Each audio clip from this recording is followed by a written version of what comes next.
Good morning, crowd. So today's meeting is going to have slightly different format than we usually do. So not just presentation after presentation. We'll have a slot with discussion afterwards.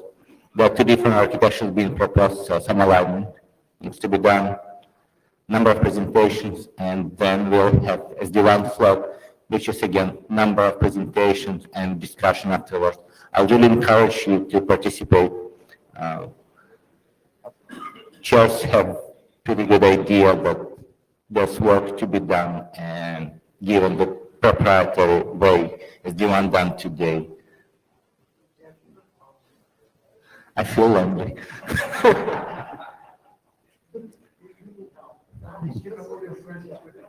Absolutely. And thank you for taking notes, Andrew. Do we have anyone on Jabber? Drew? Thank you. So we're about to start, and we start with presentation on apps.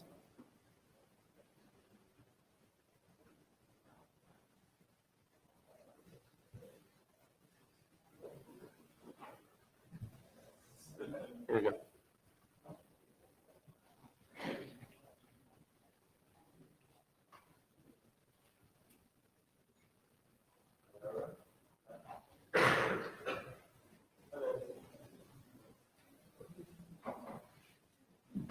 Hello.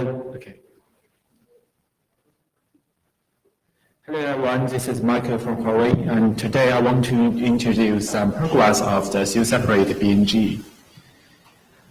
From last IETF meeting, we have do some hard work and our proposed two new documents. One is present cell-separate BNG's architecture. Another is proposed. Thank you.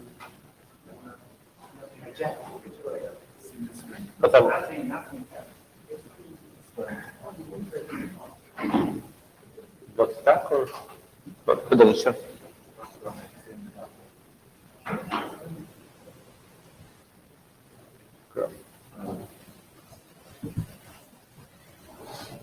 Could you try again?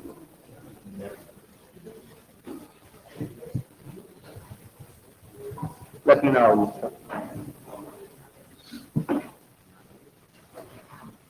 Oh, I mean, this, okay, it's will.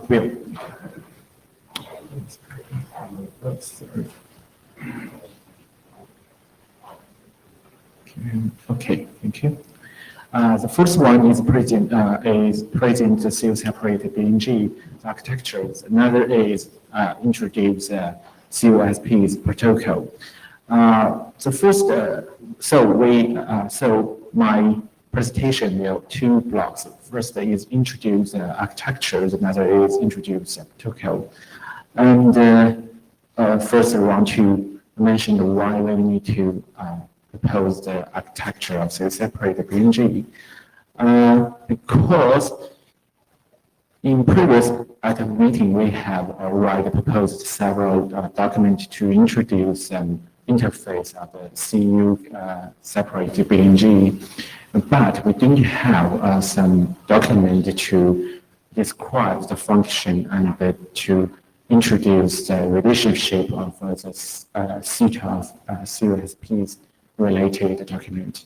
So our chairs suggest us to propose some informational document to introduce it. Therefore, we In this meeting, we upload one document. It proposes information and help the reader to understand the relationship between a bunch of CSP-related documents. And notice that we don't have strong opinion to standardize this document because it's some information node. And also the architecture of the seal-separated BNG have already been published by BBF related working group is RP 384.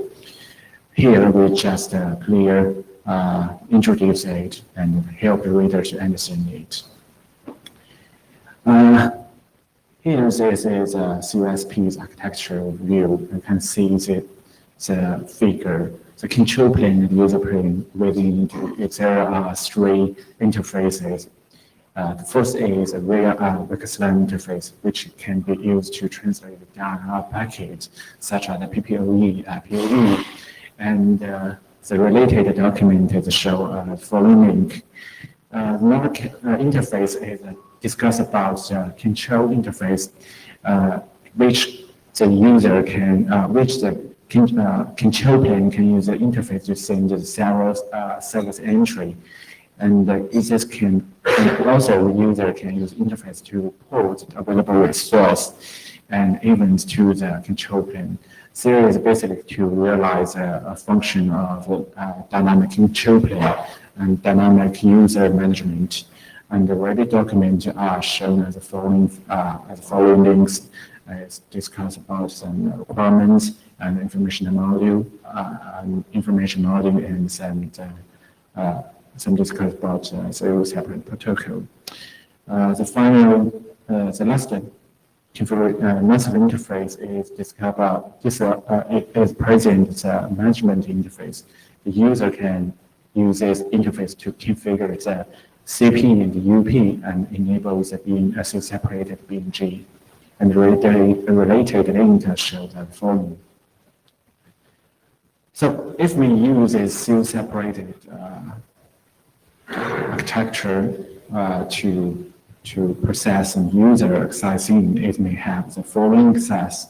In the left figure, we can see that the right line means users control traffic, and the blue one is the direct traffic. Before the user access, we should first enable the BNG using the macrophone to configure CP and UPs.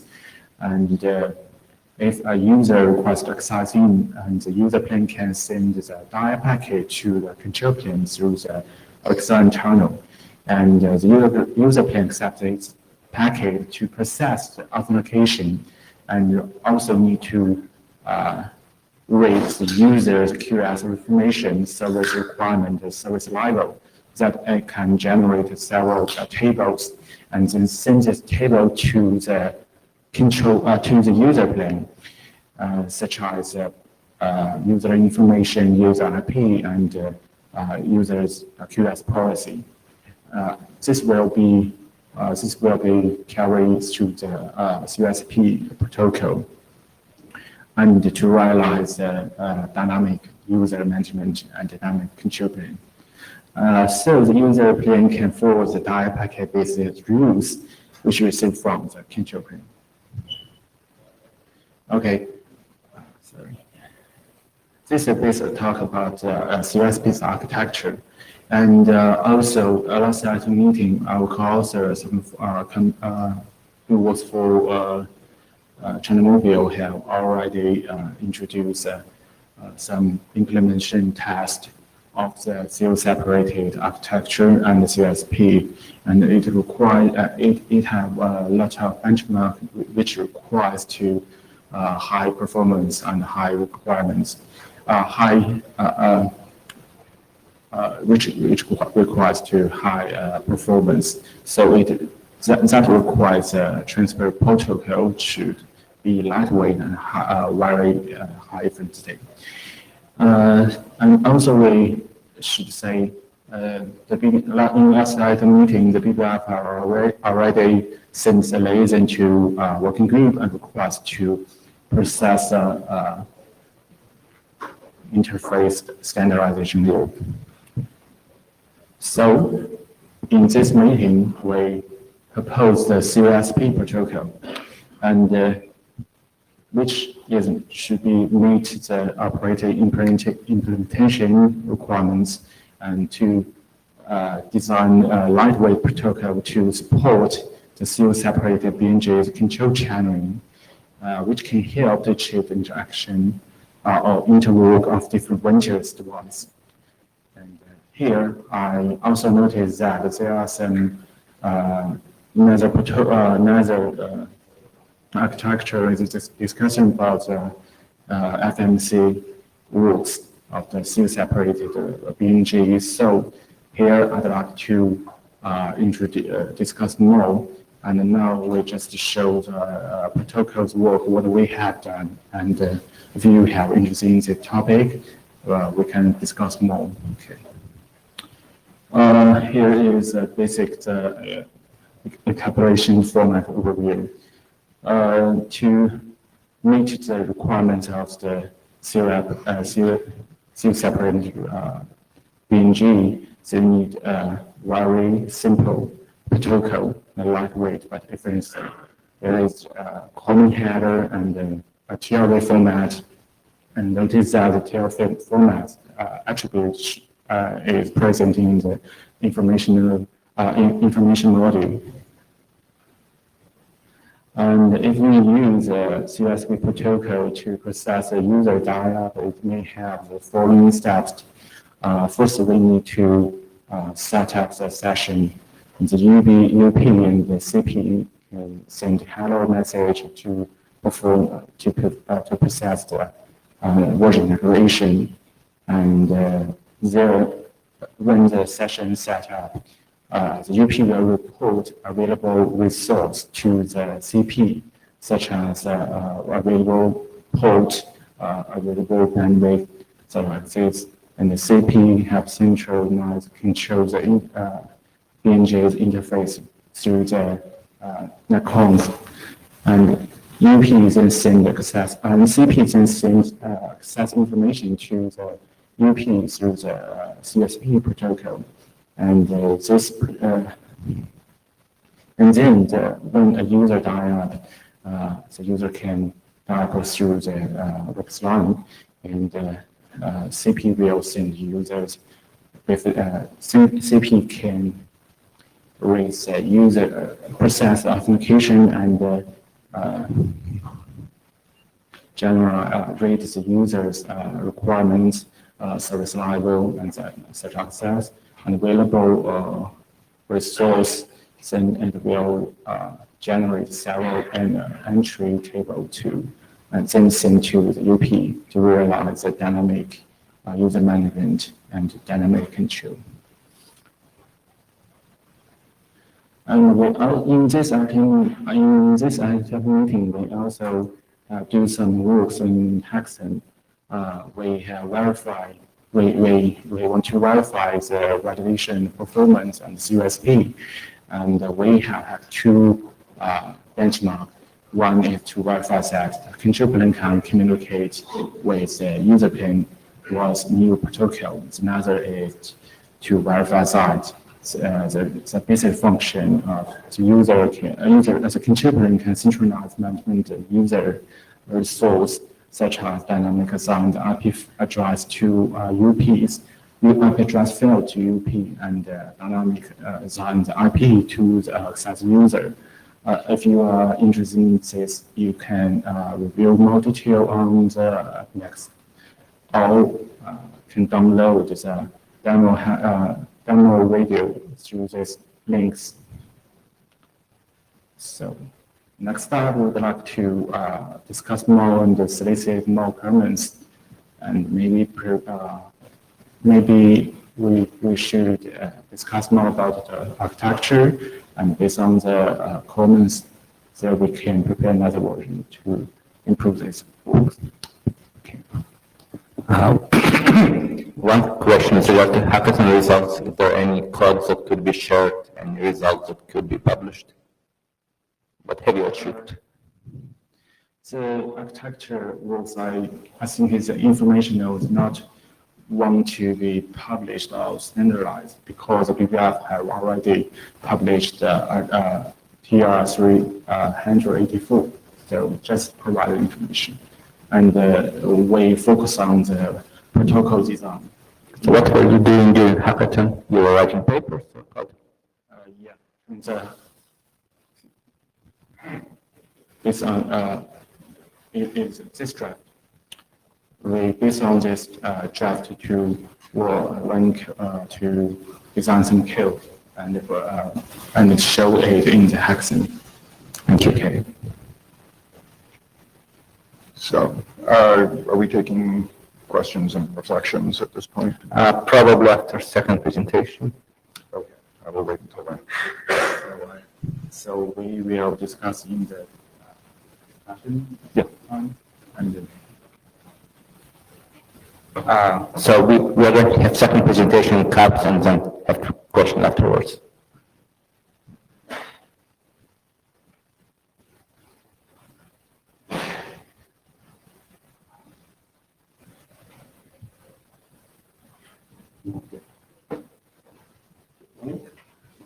So same topic, but expanded scope. So requirements and framework do not just account for fixed access on the BNG, but also converged access. So the framework are trying to account for fixed mobile convergence as well. So very briefly, why cups on BNG? Two things we see, and just before I actually start there, so the draft is collaboration with some of the operators, and in subsequent versions we have more authors coming as well. So this is based on direct feedback and collaboration with few operators. So then why cups on BNG? First, it allows you to separate control and data plane, and it allows for independent placement. It allows for independent scaling. Independent placement means your BNG data plane, for instance, can be more distributed if your CDN cache is distributed. Control plane can be pulled back and centralized. Control plane can be a VNF, and data plane can be either a PNF or VNF based on your use case. The other main driver we see for cups is operational simplicity. So it basically, with a centralized control plane, it provides a single point for management and control plane for a cluster of these distributed BNGs. And what it then does is expose a single interface towards the external systems. So to a radius server, AAA server, or a PCRF or an OCS, the whole cluster looks like a single entity. So again, it provides operational simplicity there. The third one, which in our opinion is driving this work, is the most important, is the convergence of the BNG control plane with session management functions in the 4G and 5G packet core. And this is becoming very real. When you look at BNG today, it's largely fixed access, but we also now see use cases emerging for fixed wireless access. Hello? So is it better? Okay.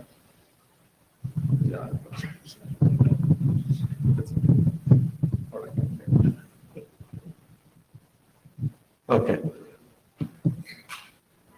So the third one is convergence, where BNG terminates fixed access today by far, but then the emerging case is with fixed wireless as well as hybrid access, and I'll get into that in a bit.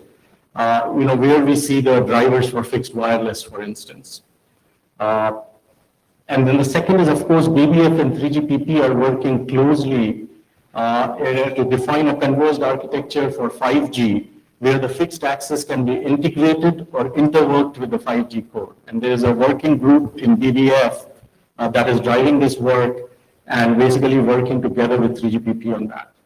And then if you look at today EPC and 5G core, CUPS is basically de facto there. So your control plane, user plane separation is baked into the protocol, into the architecture that EPC and 5G core has. So given that now we are talking about BNG with fixed wireless access, which again brings in 3GPP interfaces, CUPS becomes sort of mandatory there. So then what I mean with these different deployment models, you look at the second one here, which is showing a CPE, connected to an MSAN, an access node, connected to a BNG UP. So that's your typical fixed access and Ethernet handoff, .1Q or QNQ. But what you see at the top is fixed wireless access, where either you cannot put fiber, based on your constraints, so you want to use 4G as a replacement, or more recently we have trials with 5G in the millimeter wave bands, 28 gigahertz and higher, where your last mile literally becomes a 5G radio interface to a small cell, which is very distributed. So what that means for the BNG now is that BNG basically terminates a 3GPP signaling S11 or N11 interface to an MME or an EMF, which establishes a tunnel, a GTP tunnel, for instance.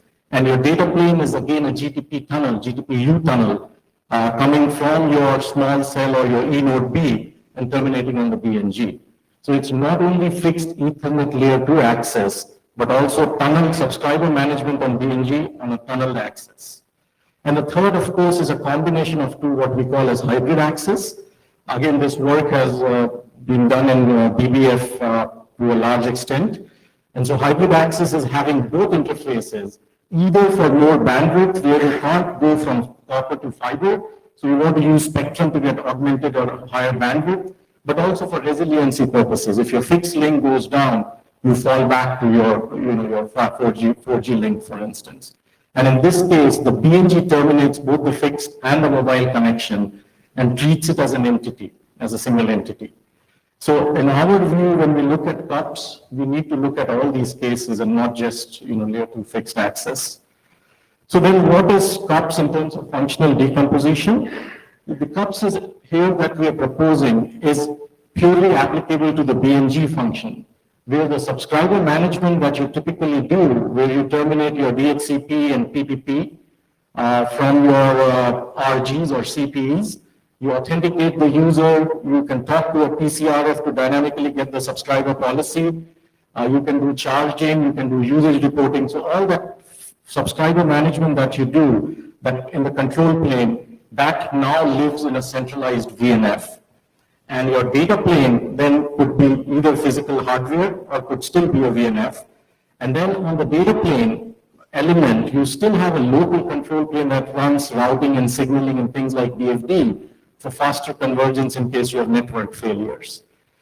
So what then does this means is, if you look at the fixed network, typically your signaling is in band, right? You get your DHCP or PPP from the CPE, which in the fixed access case comes from the same VLAN on which your data packet comes in. So your signaling then also hits your UP. So what you need is an in-band signaling channel from the UP to the CP, where you can transparently pass the signaling messages from the CPE that the UP receives onto the CP, which then handles the signaling and authentication and all that.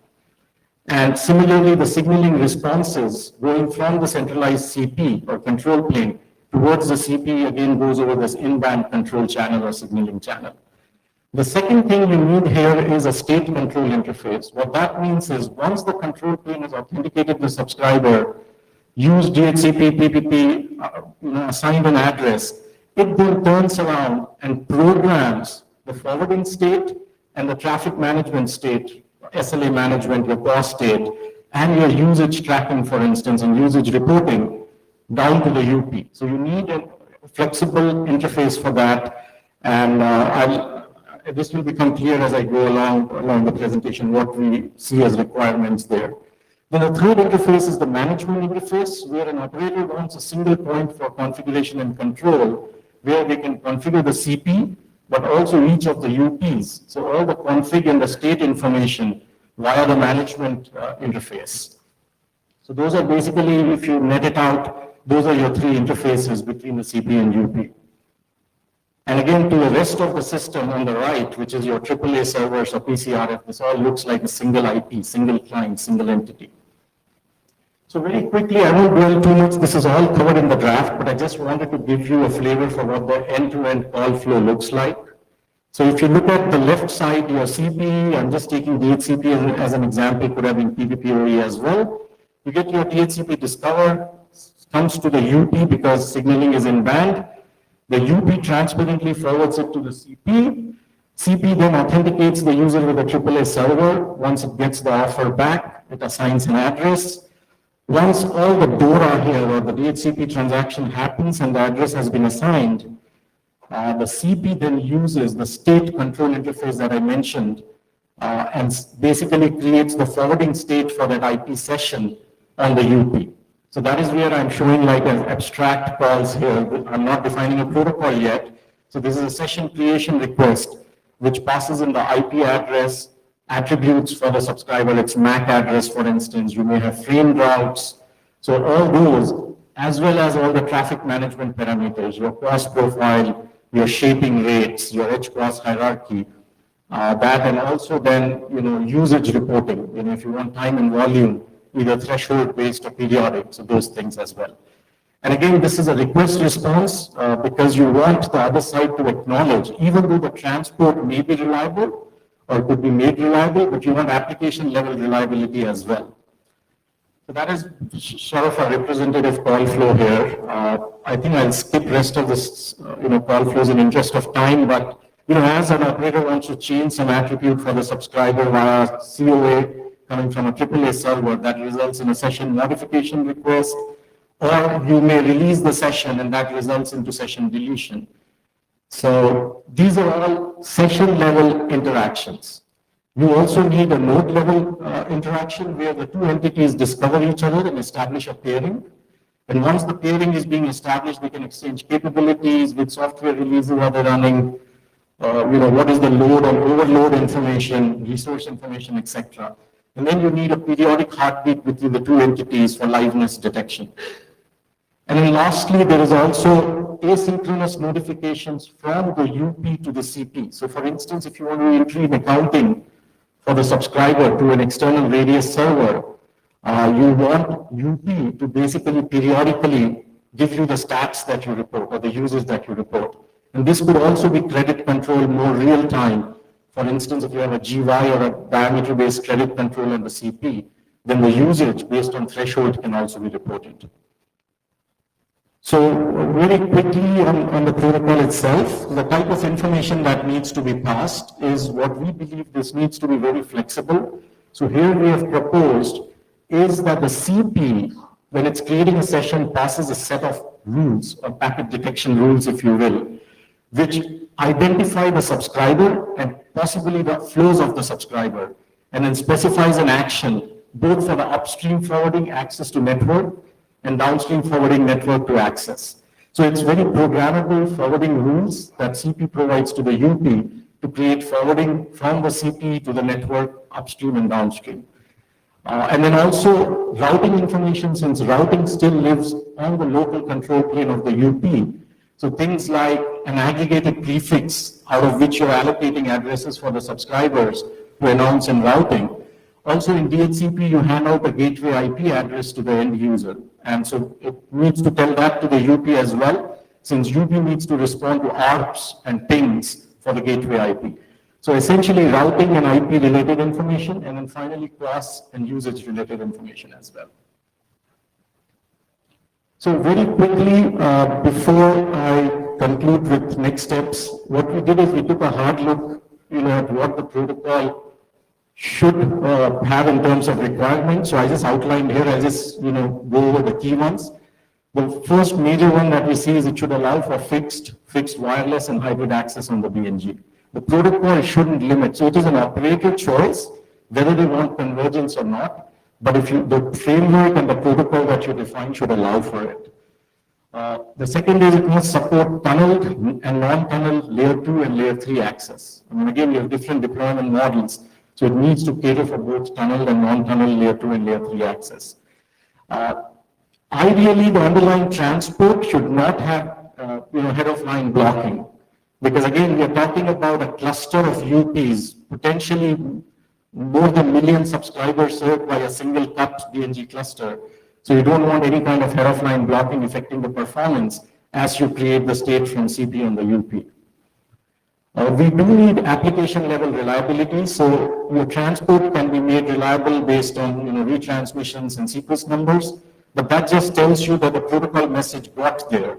It doesn't tell you whether the operation that the protocol did for instance, instantiate clause, which would fail due to resource management.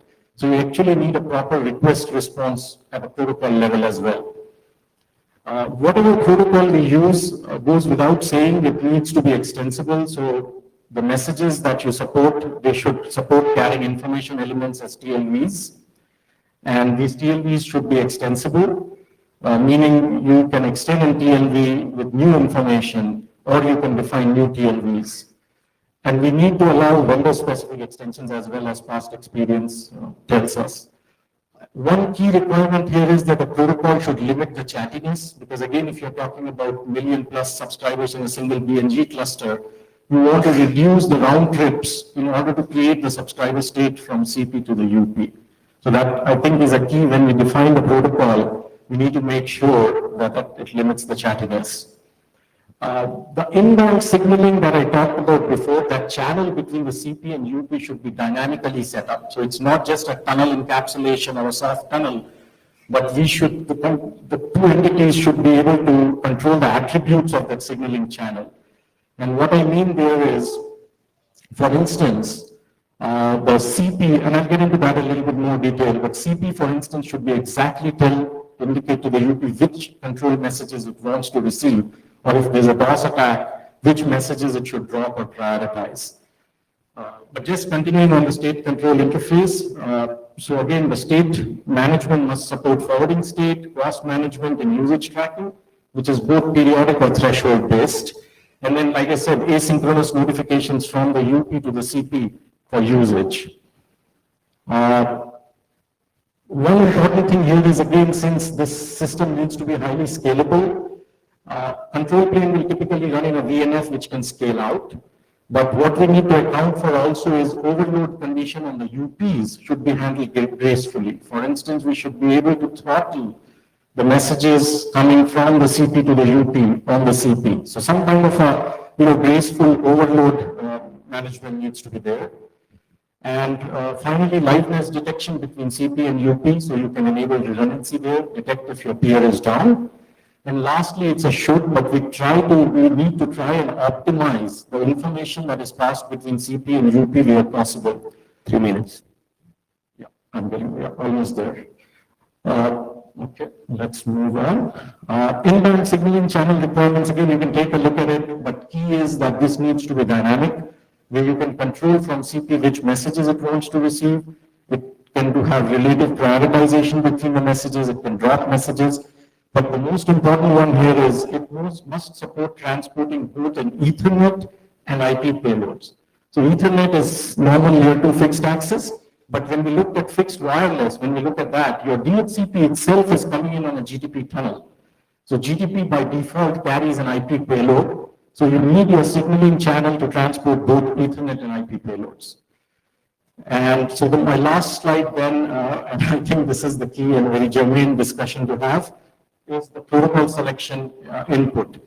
So as we started looking at it, along with operators, few operators that are on the draft, what we've seen is that 3GPP has already defined a protocol for CUPS between gateways. I show that on the right.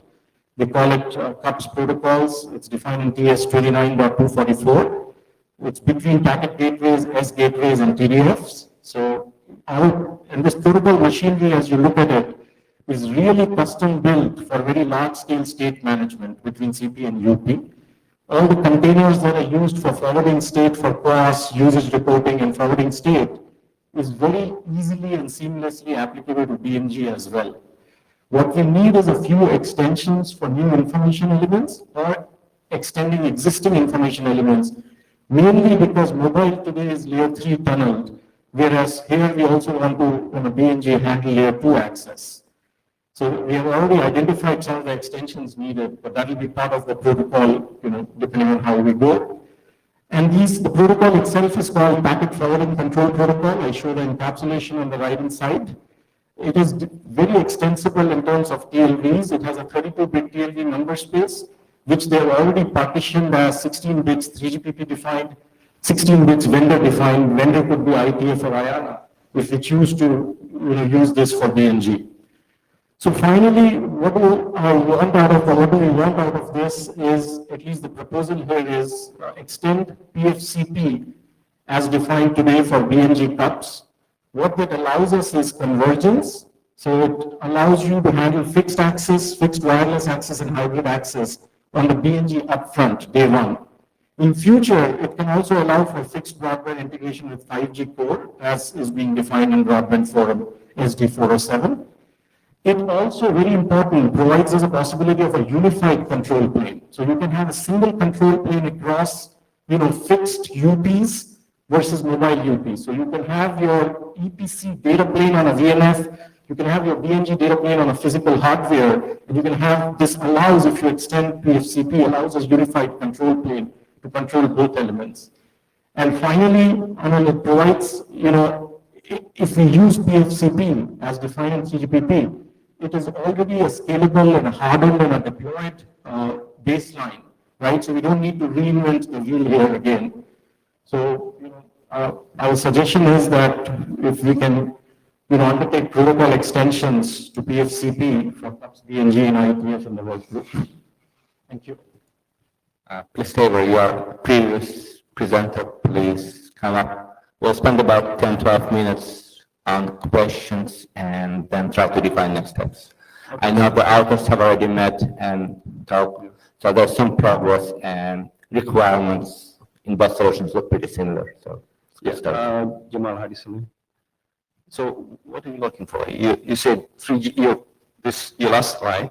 First you said you don't want to reinvent anything. And then you said 3GPP has already designed something. Are you looking for an endorsement? What's the purpose of it? Yeah, so you do need, so 3GPP has defined a base protocol, which today works for your gateways in EPC. So for BNG, you need some extensions. So you need either some new information element, not a whole lot, but there's some information elements, or you need to change existing elements. So what we are suggesting here is, if we agree that PFCP is the way forward, then those BNG extensions can be done here. So as a proposal. I mean, the reason I say you don't want to reinvent any wheels, I looked at all your masks and shields that you presented earlier. Have you heard of forces? Sorry. Have you heard of forces? I mean, you just listed as if it's cut and pasted from the forces requirements protocol. No, I didn't cut and paste from anywhere. These are genuine requirements that we see. I mean, yes, but if you go and look at the requirements RFCs for forces, you'll see 99% of what you just repeated here. Okay. TLVs, transport modularity, ability to extend. yeah. So there are some generic ones, but there are also some specific ones where you want to handle both fixed wireless, and hybrid access. Those are terminologies. I'm talking about the technology. I mean, you have a data model, you can define fixed or wireless, whatever you want, right? That's how you have extensibility. By data models, you have a fixed protocol that operates on the data models. Okay, so these are the set of requirements. It's fine if these are There's generic. none here that you're listing that I haven't seen in the process protocol. Okay, so let's go point taken and authors will take a look at the process architecture. Michael Lowry.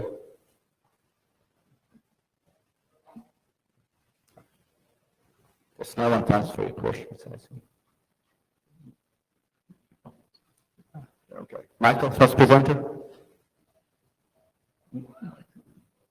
Yeah. if you would. Yes. Okay, Dave Allen Erickson, also a longtime attendee of the Broadband Forum. I'd actually say the problem space that frames the solution space is a little bit bigger than just the BNG.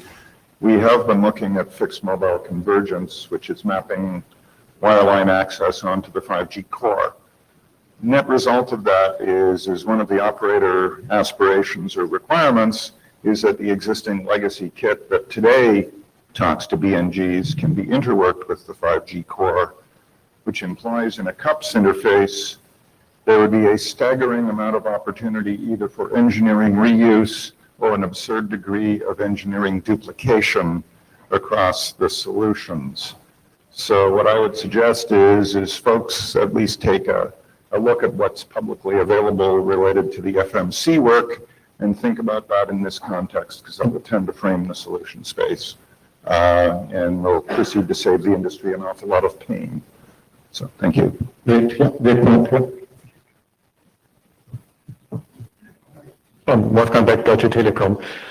I think the challenge here is not only to get the tunnels right to the customers, but also the tunnels towards other providers. We have regulatory requirements to provide wholesale. So a customer can use our line, but be terminated on a different router. So you need things like identifying the customer and determine, okay, this flow must be put into a L2TP session to some router or into an MPLS path to some other provider, which stuff. The second challenge I see is keeping the state between the control plane and the user state accurate. And the proposals I've seen so far, that's always a bit short on that. So Yeah, so there again, one of the reasons why I say why reinvent the wheel is that 3GPP with this protocol has more or less solved that issue. So this is today deployed on packet gateways. So hopefully we end up leveraging that. And that should give us some comfort. Thanks. Yeah, George Garagianis, Huawei. I'm also involved in the Broadband Forum, like Devana also mentioned. Sanji are also working together. But the main point that I have is there are actually two types of work that has been done and is being done in a Broadband Forum from the point of view of separating the control plane from the user plane. One of the activities that have been, say, completed on some scale is in DR384 that talks about Cloud Central Office. And there we are actually specified how the BNG could be separated in the control plane and user plane. So from that point of view, there is already an architecture that could be used. You know, if it is to work on an interface between the control plane and the user plane. From the point of view of combining or using the BNG in scenarios where also the fixed mobile convergence is involved. This is in a stage of working, say, ongoing work, and I think, you know, in order to have all the necessary details, and I think it's in line also with what Dave mentioned, we need to work first out what will be the solutions, so what will be the architecture that is needed for such kind of separation, in order to also know what kind of information you need, you know, to support for the interface between the control plane and user plane. And then we can come to IETF, you know, if we need to standardize this interface. Yeah, so here is my view, point taken. My view is you get to do this once, and you don't want to end up with two different solution sets. If one can do both fixed and the converged cases, then we need to look at that. That's where we started looking at CUPs from that standpoint. And I see your point that Cloud CO and BBF limited it to fixed access. But I mean, in IETF here, we want to strive towards, you know, a framework that doesn't mandate convergence, but it at least allows convergence. So we need to look at it from that side. Else we'll end up with, you know, two completely different solution sets, and that doesn't help either the vendor or the operator. Yeah, but what? Just a second. Michael, it's two of you. If you feel there's something to add, please go ahead. It's a dialogue. For my view, I just focus on some works on the fixed works BNG. So we think the fixed works BNG's architecture is clear, and its process now is required to do some standardization work in IETF. So I think the first step is to design some protocol, design some interface to realize a CO separated fixed architecture. This is my consideration. Okay. So there are at least two places where architectures have been defined, BBF and 3GPP. Why do we need to reinvent third?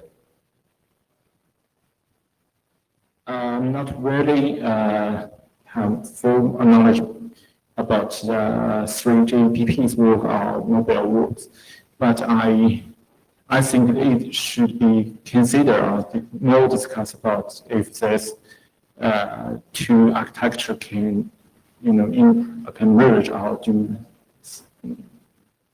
So I think it's need to more discussion, but I'm not sure here, and we need to now realize it. Okay, thank you. So I mean, I'm just saying, if we look at DFCP, it can satisfy all the requirements. I mean, what I'm trying to say, we want to start with the protocol baseline that day one, it can support pure layer 2 access if that's what is the priority. But at least, it can be extended to mobile. For instance, if you look at hybrid access today, customers have deployed it. Now, if you have two flavors of cups, you're not going to use one protocol to control a fixed interface and another for the mobile interface. So that's a point where we want protocol selection should be such that it should in future, or even today with hybrid access, allow convergence. I think there are two gaps now. First, in our realization, in our previous work, we based on the TCP to do this interface. And the 3GPP works based on the UDP. So, I think they need to more discuss, and I need to realize, I need to analyze the 3GPP's work. This is the first step. Another is typically as you say, the tables or these entries attributes are quite different. So for fixed networks most of the 3GPPs will define the attributes cannot be used, and also it can not support the current requirements of the fixed network. So you say maybe it's an extension, and I think We are not in a semantical discussion right now. Discussion, but I just at least want to clarify one. So the protocol as defined today is over UDP, but it builds reliability, so no head of line blocking issues. And it also has a protocol level request response. Again, detail, we can do it later, but Absolutely.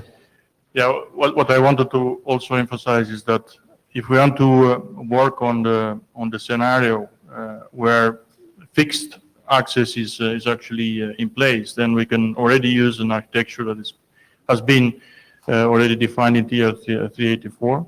If it is to also involve the fixed mobile convergence, then we need some work in BBF. That needs to be done in BBF. From the point of view of having a CAPS kind of solution that could could work for both, this is something that could be discussed, but it needs a lot of time. So maybe we could start first working on what is possible, and then extending that work towards the fixed mobile convergence section. Point taken. Thank you. Second mic is Andrew. Andrew? Hi, Andrew Dogan on Nokia. So I want to kind of second Dave's comment. This is an opportunity to do something right, but also this is a danger to reinvent a lot of stuff that has been solved by many people already. CAPS is not new in some environment. We have to make sure that what we come up with is not an additional complexity, because the industry is moving with 5G to allow not only single fix, not only mobile, but also combination. If we think we can maintain multiple solutions, that will be very tricky and very difficult for operators to run with. If we think, going to the first presenter, that we can replace a lot of existing 4G, and as it moves on CAPS control plane with a new totally protocol, I think we're kidding ourselves. So taking what it is, making it better, working with BBF, working through GPP to get the architectures together, definitely what we need to do, no question. Okay. Please go. Dinjan from Huawei. I just want to second Dave Allen's opinion, and very strongly suggest you to leverage and reference what being done at the BBF, and also the collaborate with the current work in the BBF, because there's a lot BBF for many years produced a very popular specification on the BNG, and some they consider they are Bibles in the industry. So, and especially for the architecture and nodal requirements, there's a lot of work being done and published by BBF already. So that's the right place to work on. And of course, some of the protocol extensions, whatever, have to be done here. Correct. And for example, I noticed that for the first parameter, the draft you draft, I forgot which one, reference the TR 384, right? That's the cloud central office. So I noticed that that TR just recently published that did mention the cups, right? So, but the second parameter you mentioned the WT 378, and that is a nodal requirement for the hybrid access. But I just look at it over yesterday, and that didn't mention anything about the cups. So if you talk about the architecture of the cups, then my recommendation is to collaborate with the BBF. Yeah, so just, there's an ongoing work also, for example, the 5G transport, where we talk about the cups. A quick response to that. So BBF does not deal with protocols. BBF defines frameworks and architectures, and Cloud CEO, at the time when they were looking at that, they did not take convergence into account. So it's a procedural thing, but we should not let that limit, what customers are telling us and what we need. Yeah, that may be a good point, but what I'm trying to say is the BNG for many years being the architecture nodal requirement being specified by the BBF. Yeah, so and then it's an industry standard. And then anything related to the BNG, I think should be done in one place. And of course, as we agree, the protocol extension have to be done here. Correct. So that's my recommendation. So BBF is aware of this work with what lies in from BBF to routing working group IETF here, and we expect cooperation with both SDFs. Okay. So, Evangelos Chaloplidis, Mojatok Networks. So, yeah, I agree with the two commenters before that there is already work that has solved a lot of these issues. But my main comment is that I think that there is a terminology skew. It looks to me that what you're doing is management plane to forwarding plane instead of control plane. Everything, there was a figure before that in the control plane, everything you had was management, right? So I understand that this work has been done also in the 3GPP. So there is an RFC 7426 by the IETF about terminology in the SDN layers and planes. So it may make sense if you can, if not align, but provide a kind of map between what you're doing and the terminology that exists in the IETF world. Okay. It's very good comment, thank you. Yeah, Wim Hendricks from Nokia. So yeah, I think we have a unique opportunity here to solve the fixed mobile convergence use case. So I think we are rushing into only doing fixed BNG is, I think, not the right way forward. But I think the message which I see here is definitely that in BBF there is a gap right now because they have defined CUPS for BNG in Cloud CO, but they haven't defined CUPS in all the use cases which a BNG could work in. And maybe we should give a response towards the liaison request from which we got from BBF to say, okay, why don't you do and work on the framework to allow CUPS to do both fixed mobile and hybrid access. And then once that architecture is in place, come back here and we would be doing the protocol extensions. I think that would be, in my view, the best way forward because it seems we have not in BBF a full view on all the requirements which are required in this space. And as a result, I think it's best that that work happens there. And then once that is more or less in a good state, is that the exact protocol extension and protocol to be used would be done here and would be extended here. That would be my suggestion. Praveen Mohan, Nokia. So I think the question of like choice of protocol, if you look at it, the 3GPP has already gone through all the discussion about whether to use TCP or UDP.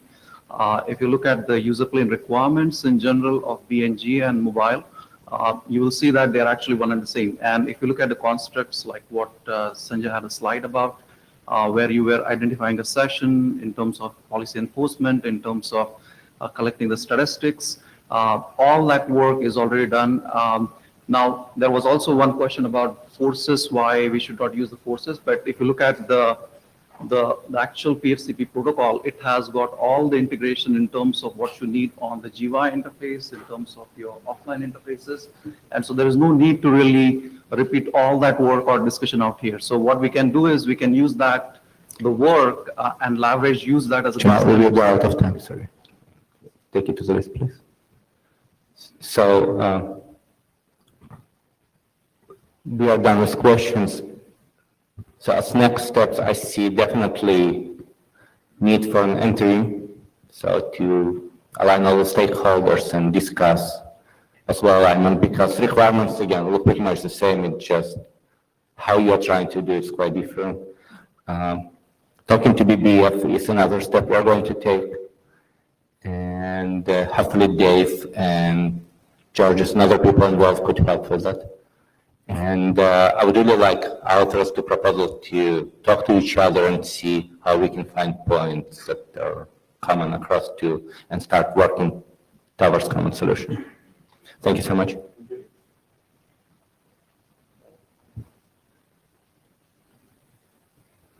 Janssen?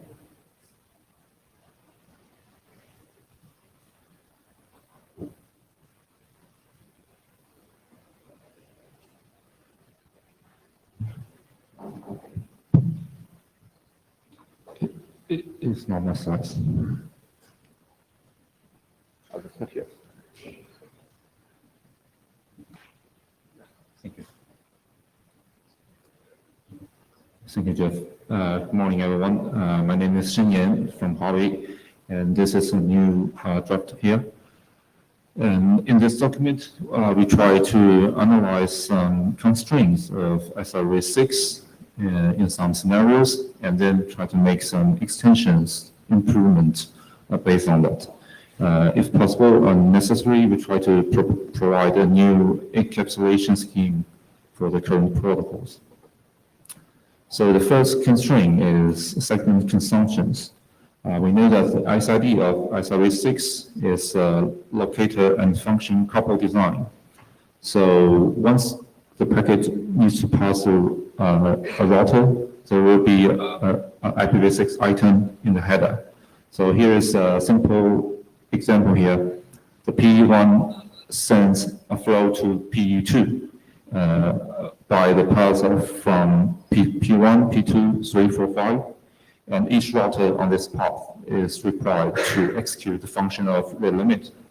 So in this case, in this example, the packet should be like the right side, and the total cost before the original IP packet should be 158 bytes. So this value is too large because the average packet size on the internet is less than 500 bytes. And in these cases, it will occupy more than 30%. The long header, we don't like it. What's more, the long header will cause another problems is low efficiency. The current network processor normally will read less than 100 bytes at one time. So if the header is too long, we need more time slot to process. So one of the potential solution is to decouple the instruction and locator in the data packet. And then we use a globalized instruction instead of the localized one. And also we want to introduce some new schemes such as the flow ID to indicate the path. So as shown in the figure, to limit the packet rate for the specific flow, the packet sent from P1 to P2 should carry two globalized instructions. The function 1 has a semantic of shortest path, maybe forwarding the packet according to the P2's addresses.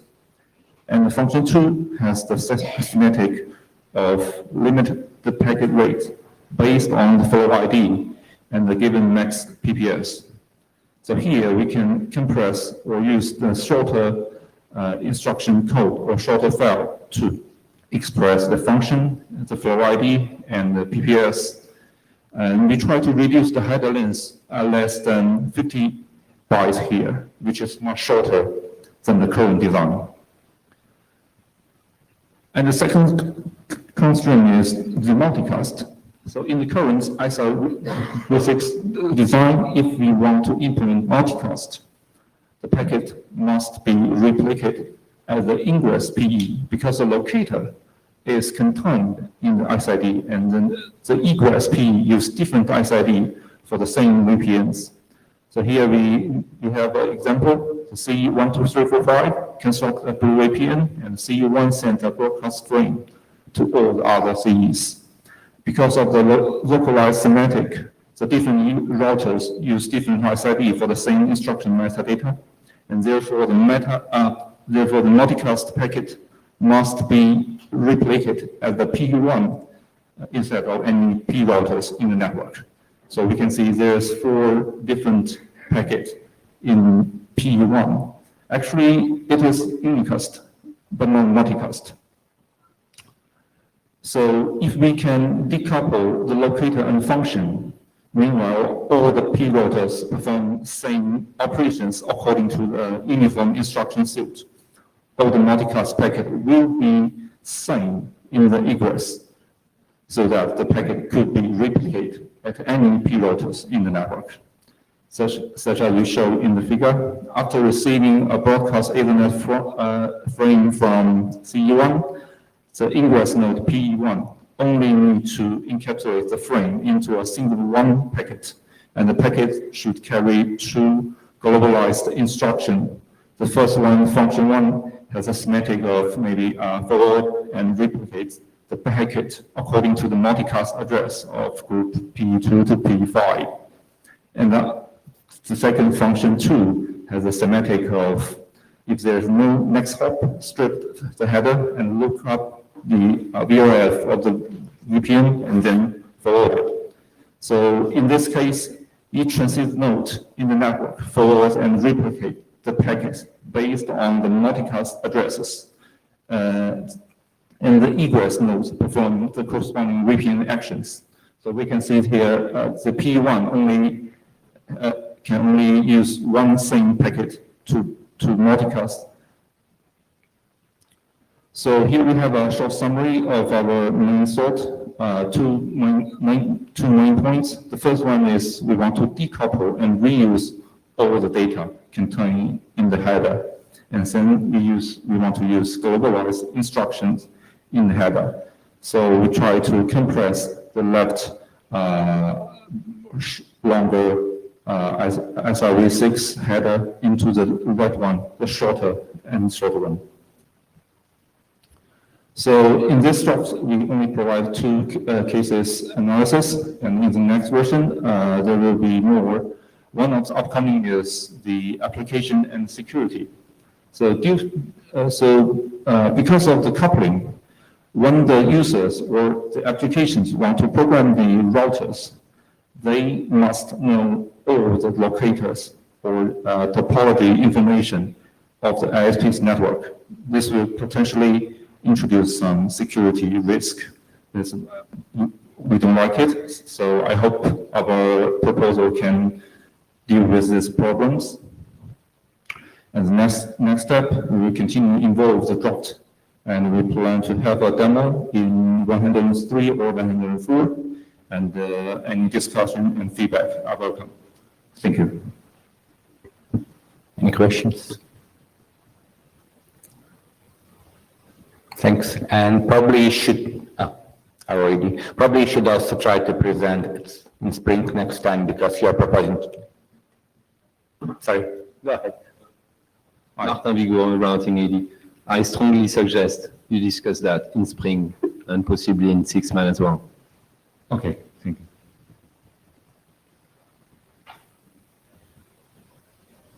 Gilberto?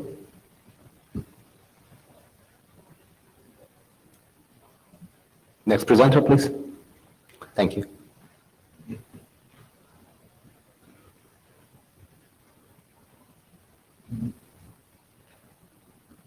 Next presenter.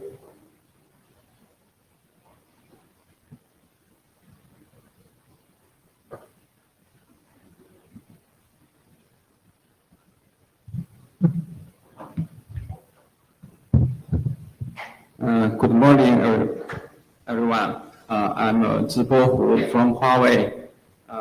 And now I will introduce network automatic optimization. It looks like PowerPoint disagrees with us, so just let me know. I'll change the slides. Next page. We know PCE centralized calculation can solve network congestion because it has a global view. It can easily change the path, avoid congestion link. But how can we do that in the distributed computer scenario? Using the dual bandwidth as IGB metric to calculation shortest path may be a solution, solving the link congestion problem. But it's difficult to converge to a steady state using this way.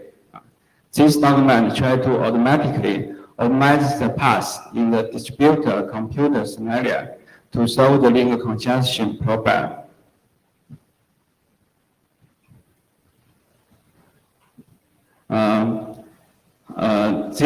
This page, I will introduce how we can do this.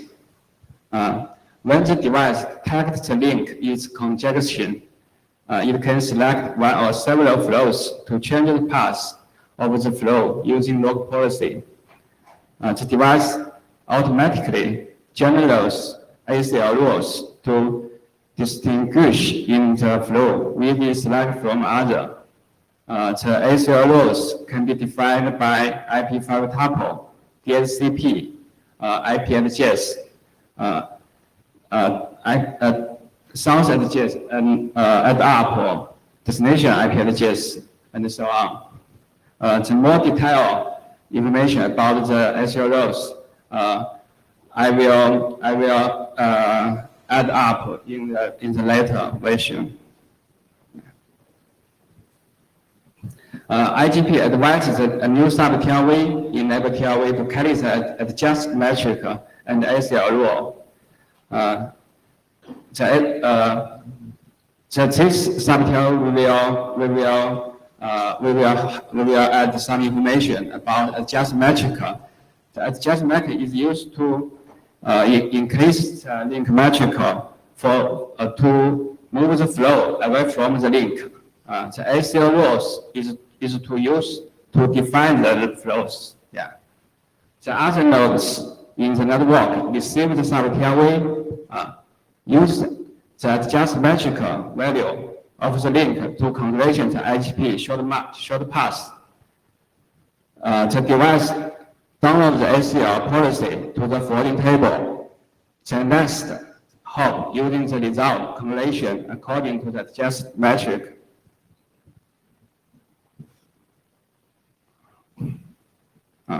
If the bandwidth of the link bandwidth is less than a certain threshold, the device deletes sub-TLV and traffic is restored to the organized state.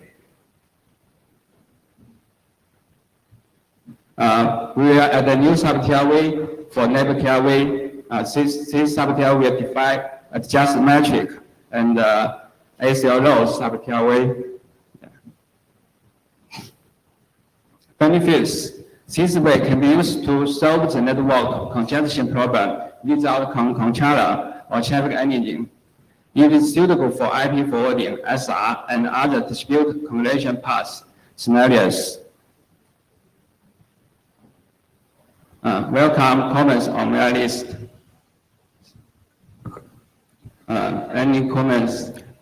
Yeah, hi, Jacob Hodge, Cisco Systems. What's going to happen here is that the traffic moves, and then you're going to congest the other link, and then you're going to move back again, and you're just going to be flapping the traffic back and forth, flap, flap, flap, flap, flap, flap. This kind of proposal comes fairly frequently, and the trouble is that before you bring such proposals, you should see what's happened before, or propose it to your senior members before coming with these things? I'm sorry. What Jacob meant is that if you start moving traffic, you might congest other link, and then you'll move back and congest initial link, and then you will move to another interface again. So this is a control theory problem. Can you analyze that? Can we discuss it on my list? Can you bring this proposal to your senior members and then discuss it with them before bringing it again? Because they should know. I have a comment too. You mentioned that you are going to look into flow information, not only on rate peak. That means that you have to keep states per flow rather than doing destination-based routing. It has significant implications on the way you do forwarding, so you might want to think about it. So, I just want to, if the link is congestion, we define SL rules to adjust this flows path away from the link. how do you know which flow to move? We can detect because if That's okay, you can just keep talking. okay, if we have two flows, one flow is 80%, and one flow is 20%. We can traffic counting. So we can decide we change the flow B, which is 20% flow to away from the link. Understood, thank you. Just, Berna, it's much more complicated than what you say. Dim, do you want to? Yeah, I'm Bogdanovich. If you go a few slides back.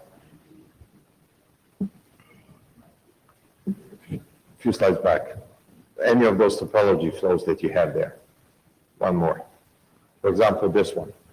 And you want to move flow from A to B on any of the nodes. How do you know what is the link state between, if you go to the furthest right, the bottom, what is that link capacity? And that when you move the flow B to that link, that you will not oversubscribe that link.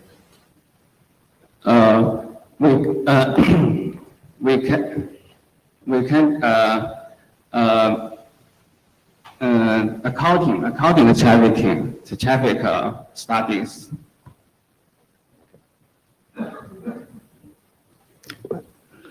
I would really like you to discuss this on the list. There are significant technical limitations to your solutions. Okay? Okay. Thank you. Dave?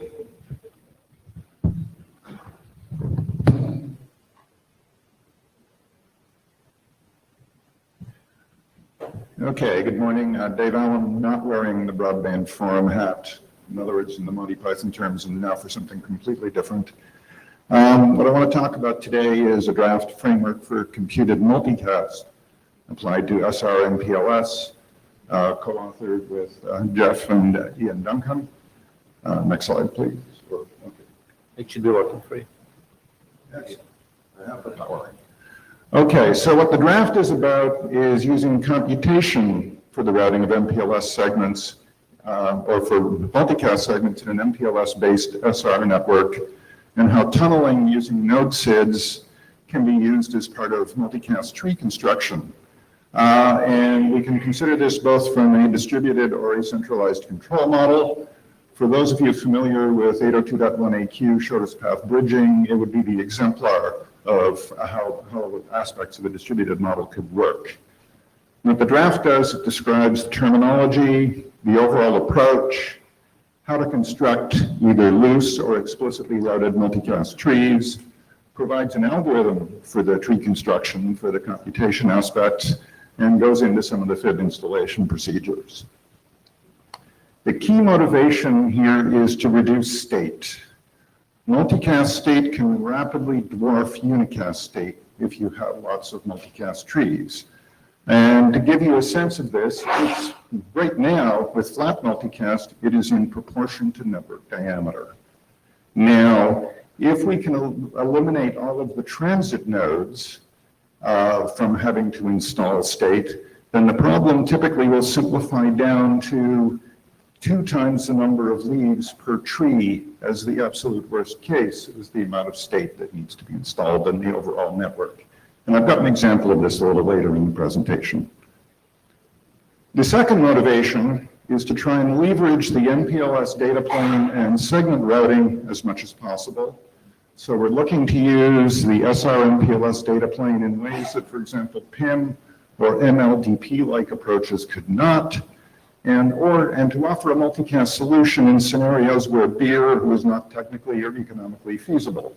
For example, an existing kit, or with the sort of cheaper class of switching chips that are used in data centers, for example.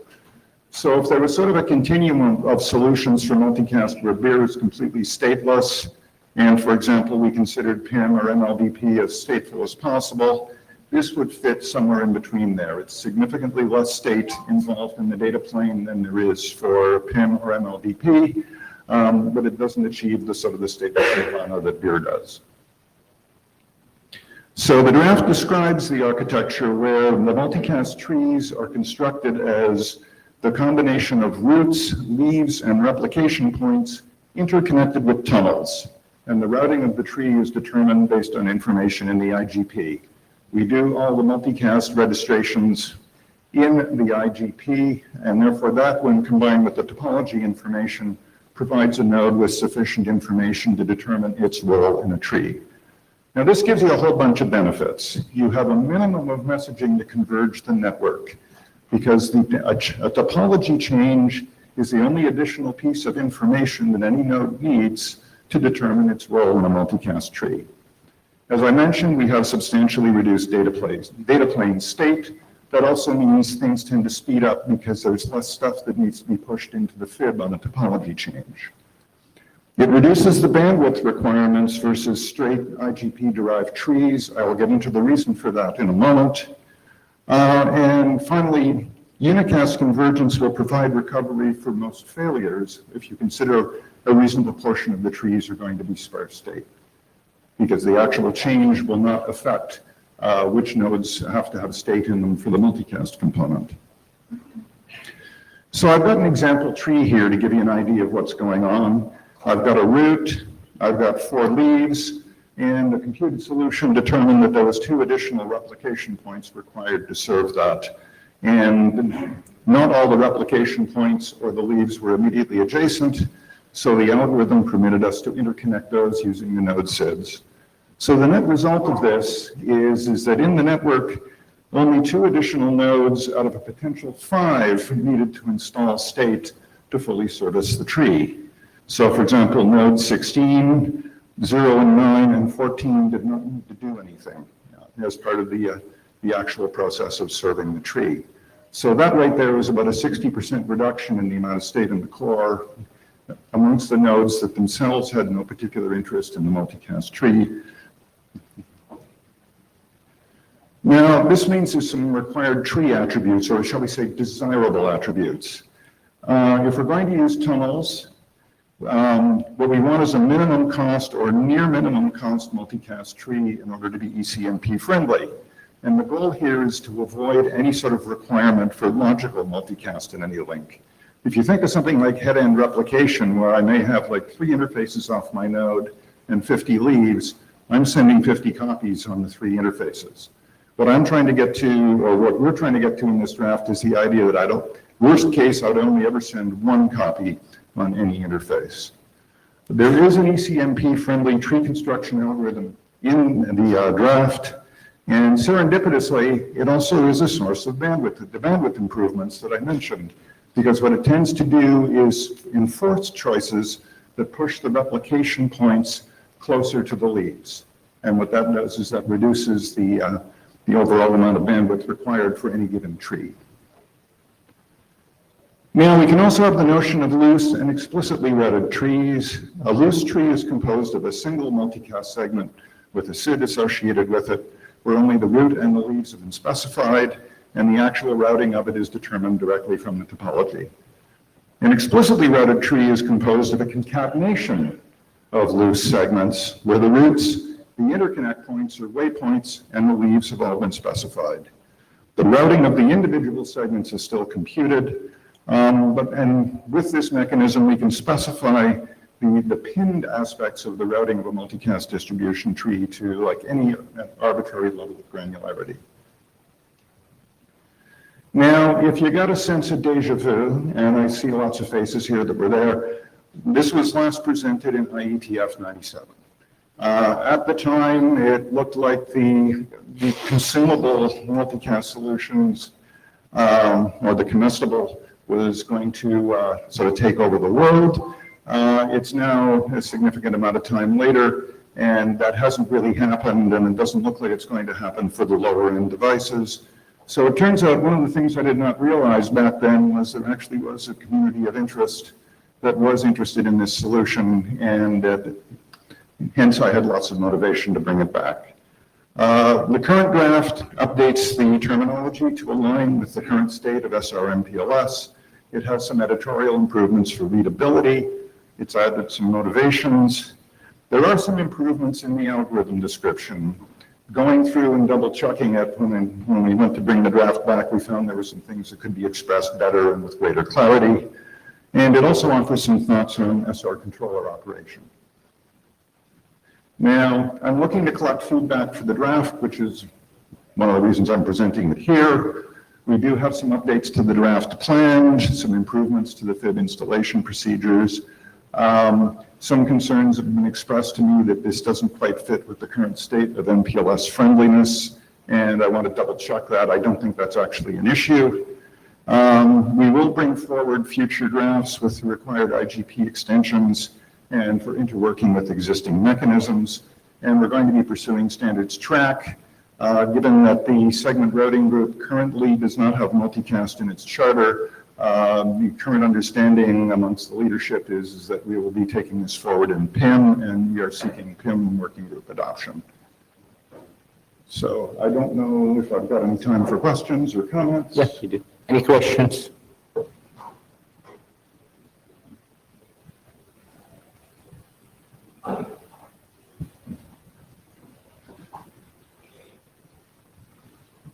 Tom P. Juniper. In the crux, you're suggesting to marry the whole thing to segment routing now, right? So this is undeployable without segment routing deployment. Sorry, say that again? This is now exclusively tied to SR. This is only deployable when you have SR, correct? Actually, the question came up in PIM, and upon reflection, given that MPLS has been made friendlier, or SR has been made friendlier to MPLS, you could also envision how this could work in an LDP network.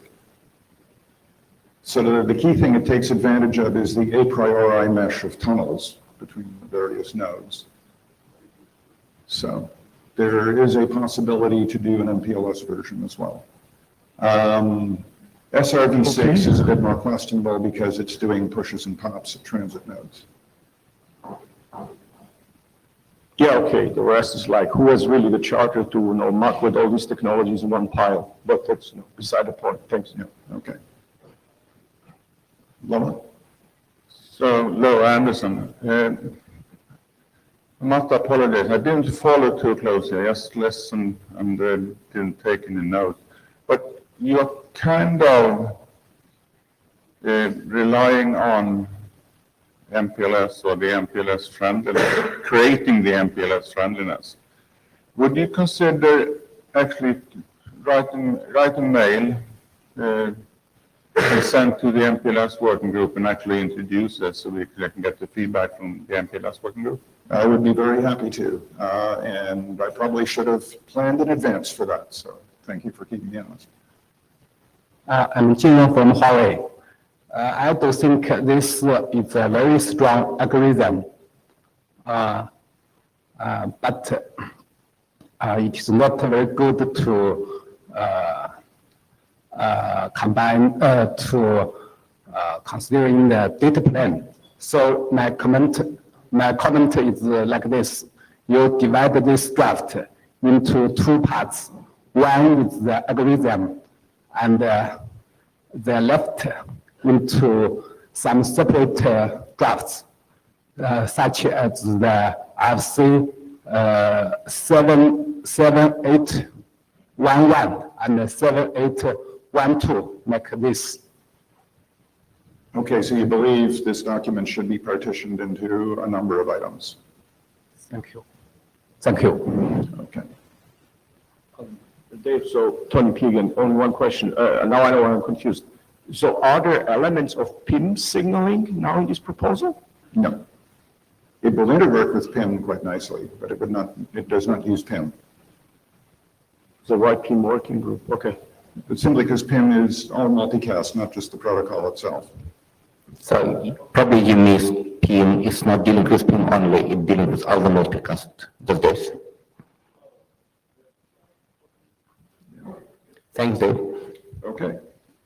So, and to emphasize the point, this presentation has been made for your information. It's not going to be as part of Routing Working Group that is going to be in PIM if Chair so wishes. Linda?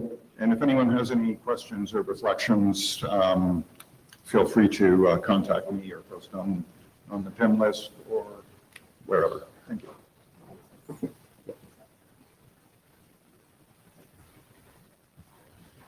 Good morning.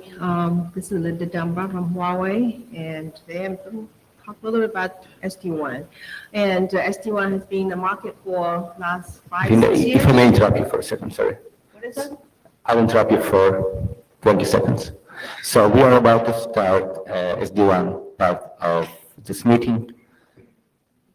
And so the idea is that we will help other people already started this work, being ONUC, being MEF perhaps, to provide our expertise and know-how in protocols.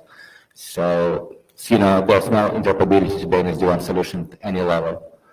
If you look at classical picture, we've got management, control, and data planes. On management plane, service representation, we know how to build service models. I think we could definitely help building service representation. Control plane, we are the place. Now, a lot of solutions use IETF protocols, being BGP, being next hop resolution protocols, so we could definitely work on this. Data plane, I'm not convinced yet, maybe sometime in the future. Please go ahead. Thank you for the introduction. So SD-WAN is a pretty big topic, and everybody in the industry have different interpretations. So try to avoid boiling the ocean, we have a new name. In IETF, we call net to cloud, network to cloud, just to focus the control plane part of the specific use cases of SD-WAN. One thing is for SD-WAN, like we've been lots of buzzwords, and there's lots of conferences, and in MEF, in ONUG, they all have projects on SD-WAN. But come to IETF, most people start with the question is, we don't need any protocol extension. So today, my talk is really about to stimulate some of the discussions. We point out some of the gaps, and those are just starting point. And some other companies may have different needs and may identify different need for the protocol extension. So this is really just the beginning. So let's start with the use cases. So traditionally, I call them classic SD-WAN. Basically, you have CPE devices, maybe placed anywhere, and you have existing L3 VPN, interconnect them, or L2 VPN. And now we want to aggregate some other path, like internet paths, to make the bandwidth more flexible and to expand them on demand. So looking at this picture, it looks pretty simple. Like you have 2 points interconnect by MPLS VPN and internet. But the truth is actually it's much more than that, right? So when you have a network like with hundreds of CPEs, managing them can be troublesome. It's almost bring back to the frame relay days. The mesh interconnection can be very complicated among the CPEs. So that's probably one of the reasons, even though enterprises started with wanting SD-WAN, but in the end, most of them are pursuing managed services, meaning service provider manage the SD-WAN for them. We call that CPE-based VPN, or integrating with SD-WAN. Another use case is really that enterprises today is under pressure to transition to the digital world. And with that, they have to be able to enable their applications in places where their clients need. They call application portability and data portability. And now there are regulatory needs, and certain data can only be stored certain places. That's basically driving the desire of using the cloud data center. So with cloud data center, with lots of those applications being transit, meaning not permanent enough to build up the physical infrastructure to those locations. So there will be lots of demand, actually there are lots of demands requiring to be able to interconnect those floating points into your existing VPN. See, for example, the enterprise today already have the VPN interconnecting their branch offices. Suddenly they need a few branch offices to be instantiated in a cloud data center in another country, in another place. So SD-WAN becomes a very, very convenient way to be able to bring those CPEs to their branch offices. But if you just talk about plain simple SD-WAN, like in this example, you have E1, E2, both carry different applications. Just simple SD-WAN interconnect them through any kind of path, like internet path. When they are close together, like in one campus, that's fine. But when they are across the country, continent, the performance can be unpredictable. So it's desirable to be able to finding the closest PE for those endpoints, so that those endpoints can hop onto the enterprise existing VPN as quickly as possible. So to minimize the last mile, basically maybe it's LTE or maybe it's a third party public internet. So that's the second use case. And the question is really what is lacking in IETF, right? We have developed many protocols, and we definitely can kind of put them together into use. So during our deployment, we find out some of the useful part and some of the missing part. Like for example, 5512, we find is really useful. IFC 5512 define the specific SAFI for tunnel. So we can utilize that to establish tunnels among CPEs, and specifically for tunnels. But unfortunately, that obviously being obsoleted with a new tunnel in cap proposal. So that proposal, tunnel in cap, which is I think is going through IDR last call already, we find it has some trouble issues when we want to use them to deploy SD-WAN. So for one, this tunnel in cap draft require all the tunnel advertisement to be attached to route. And for SD-WAN, those tunnels among different sites, those tunnels have to be created without the routes being attached to them. And then we have people suggest to us, let's just use a fake route, just like a whatever fake route to create a tunnel. That's fine if it's just one tunnel. But the problem we face is for each CPE, we may have multiple ports to the wide area network, to the WAN ports, like we may have 3 or 4.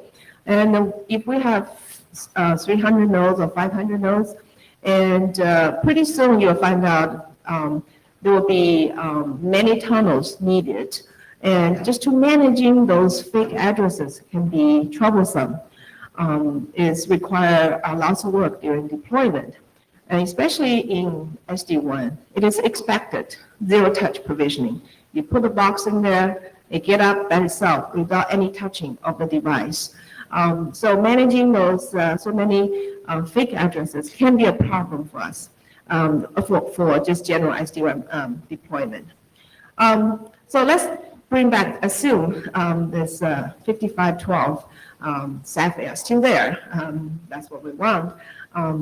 If that is there, we can easily extend that to add needed attributes for passing the SD-WAN needed information. For example, we would like to have controller dictated IPsec peer authentication instead of peer-to-peer. You have questions? Lou Berger. So did you look at the complexity implicit in the tunneling cap SAFE of the need for doing a recursive lookup inside BGP in order to support it? I'm sorry, I don't quite. So if you do the 5512 NCAP SAFE versus using the NCAP attribute, which is what you have in the draft, which deprecates the NCAP SAFE. If you use the NCAP SAFE, every route that uses a tunnel, when you receive the routes, you then have to resolve it against the regular update with the actual prefixes that map into a tunnel. You then have to locate the tunnel and resolve into that. Yes, and yes. It's pretty complex. It's complex too?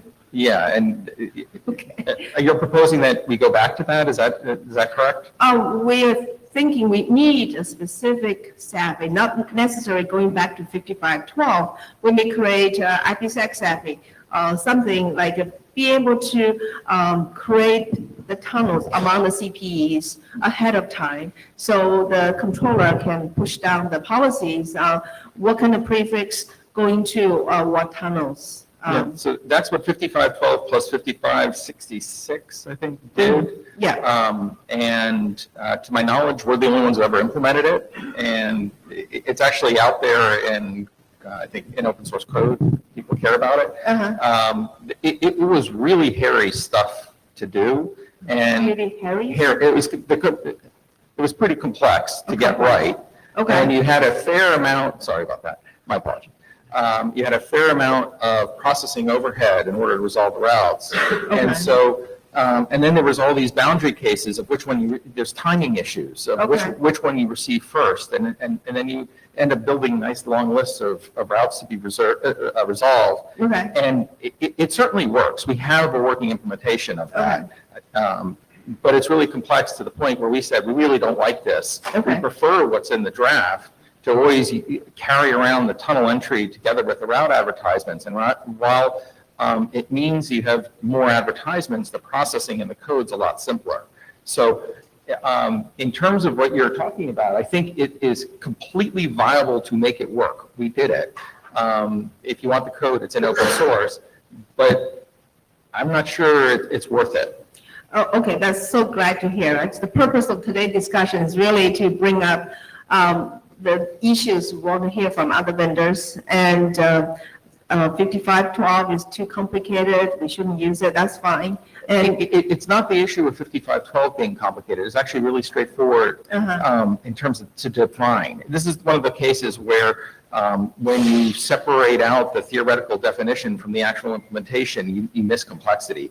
The 5512 definition is really straightforward. 5566 is also really straightforward. Okay. It's the code that gets really complex. Okay. It's the amount of memory and processing that you have to do in the corner cases. Okay. And whether you use 5512 or define a new SAFE just for IPsec or for whatever your particular tunnel type, it's not going to change that. Okay. Okay.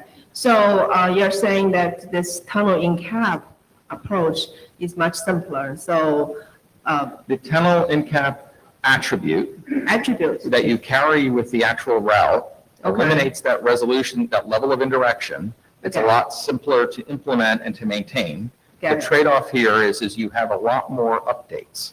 So it is certainly an optimization trade-off. Do you want more verbose updates and simpler code and really less memory, actually, it turns out. Okay. Do you want that? Okay. Or do you want to optimize, I'm sorry, I lost which way. One is more verbose than the wire, the other is Okay. more compact and harder and more complex code. Okay. It's a decision, so we had the complexity and the flexibility in 5512, and based on implementation experience, we said it's not worth it. Okay. So if you want to go back on that, we have the technical specification, the question is it the right choice? Okay, thank you very much. Yeah. Jeff has, so this is largely building on what Lou had actually said.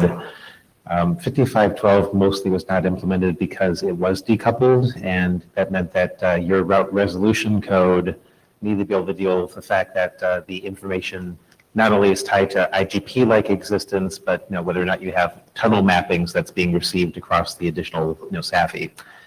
The NCAPS draft fixed a lot of that.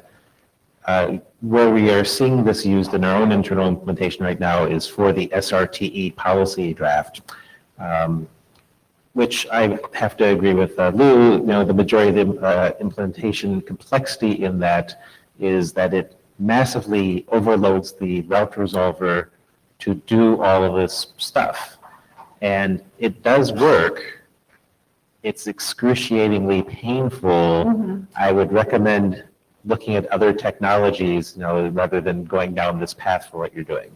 Okay, so just make sure I understand. You're saying that SRTE SAFI is also troublesome?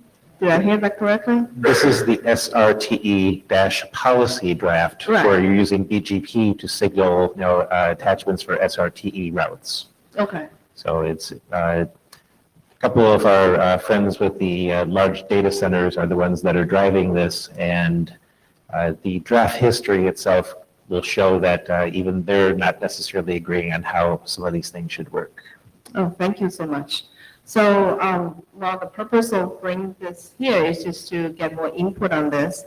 With the tunneling cap, we also encounter issues as well.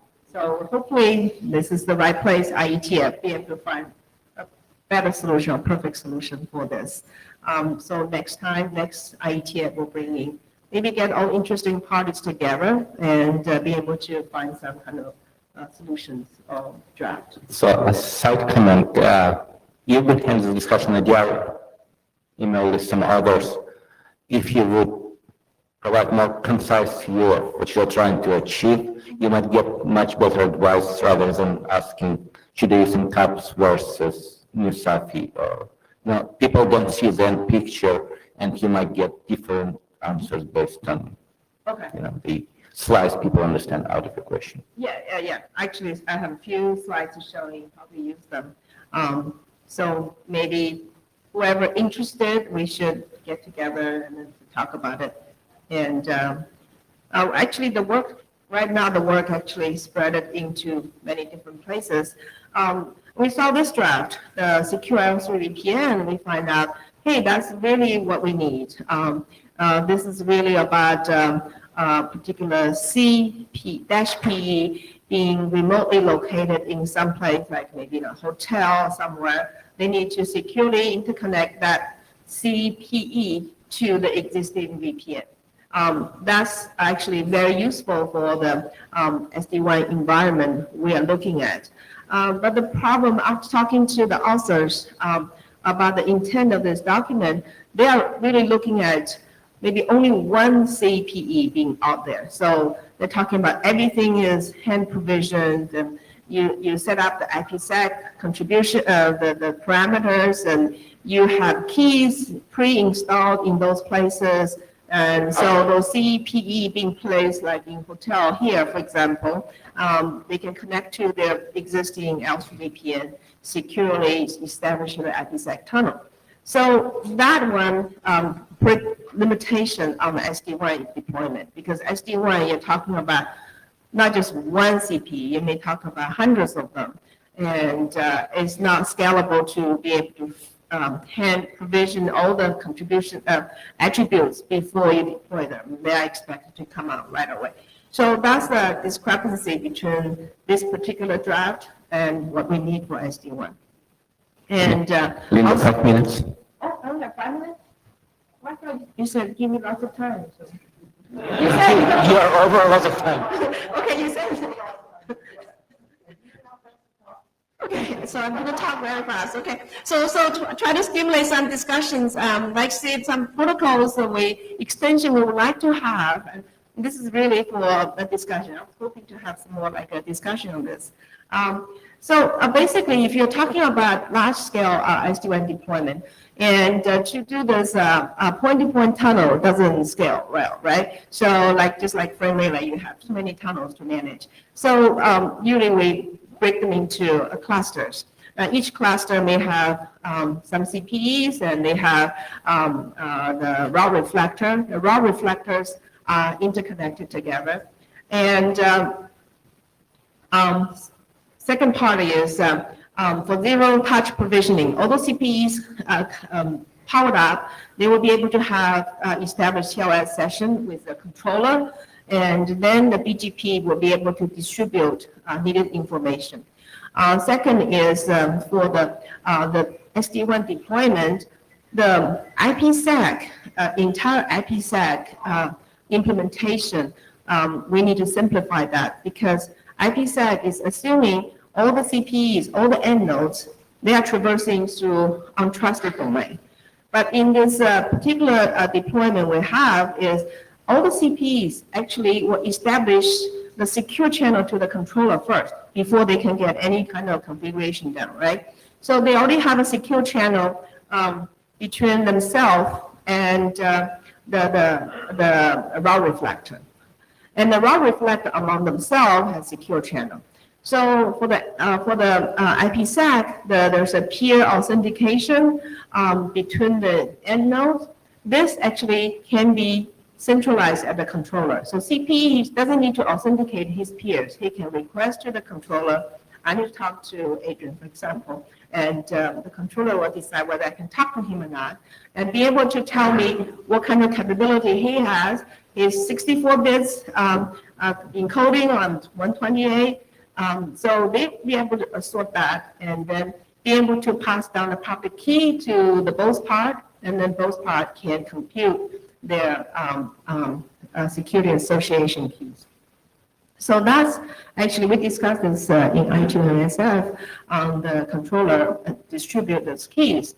We're hoping, since all those CPEs are managed by BGP already, we can extend the BGP attributes, maybe creating a new tunnel type to carry the information. And for the BGP, especially like when we have cluster of CPEs, sometimes the route change, you would like the controller to decide, hey, I want to reroute this to, for example, from Montreal to Dallas, I want to reroute them to New York. I don't really care which CPE in New York actually take over the traffic. But there's sometimes you will need to be able to specify which tunnel to use. So, with that, we'll need not only endpoint, we need the coloring for different traffic. We also need ways to distinguish different sites.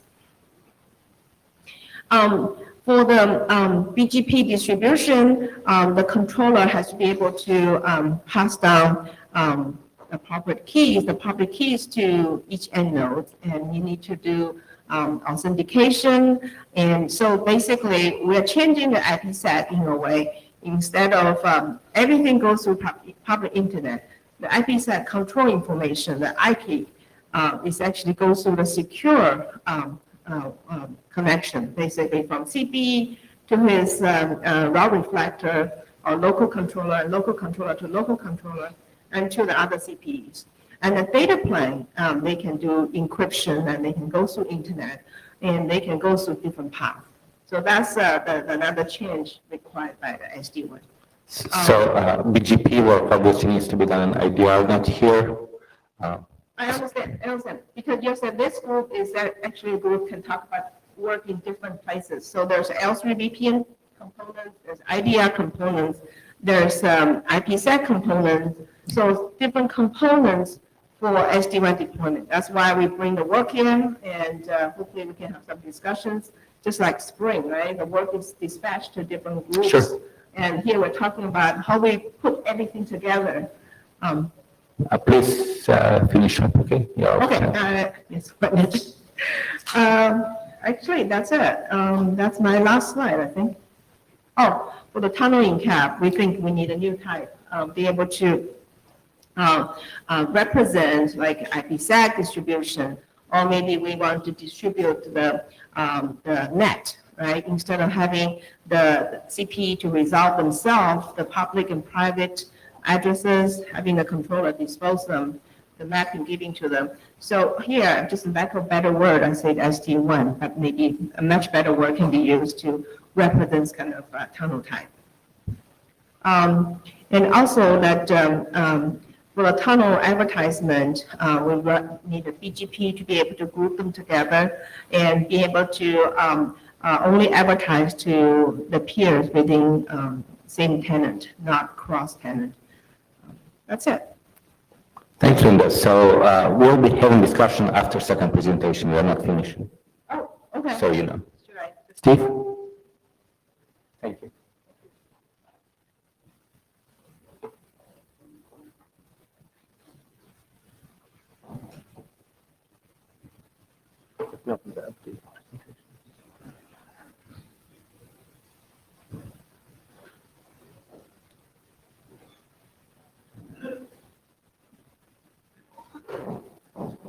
Thanks, Jeff. My name is Steve Wood. I work at Cisco in the Enterprise Networks Group on SD-WAN. And I'm also the co-chair of the ONA Open SD-WAN Exchange Working Group. And the purpose of the ONA Open SD-WAN Exchange Group was to basically start the process of making SD-WANs open. So open is kind of the first letter in ONUG. And one thing that we noted as we were moving along on the journey of SD-WAN is that there really wasn't openness between the SD-WANs themselves. And so we created the Open SD-WAN Exchange as an open framework to create an open framework to really allow one vendor SD-WAN to federate and to communicate with another SD-WAN vendor solution without the reliance on a common set of infrastructure or protocols within the SD-WAN itself. We'll talk a little bit about why we chose that approach as well. So the main reason was to basically begin the process of interworking between these devices in a more standard way, rather than an ad hoc way, in order to allow enterprise users to basically deal with M&As in situations where they have multi-vendor networks, maybe multi-vendor SD-WAN networks that they need to interconnect. So this is the slide there. Can you just go to that slide for the moment? There was one introductory slide. Can you put the slide for me?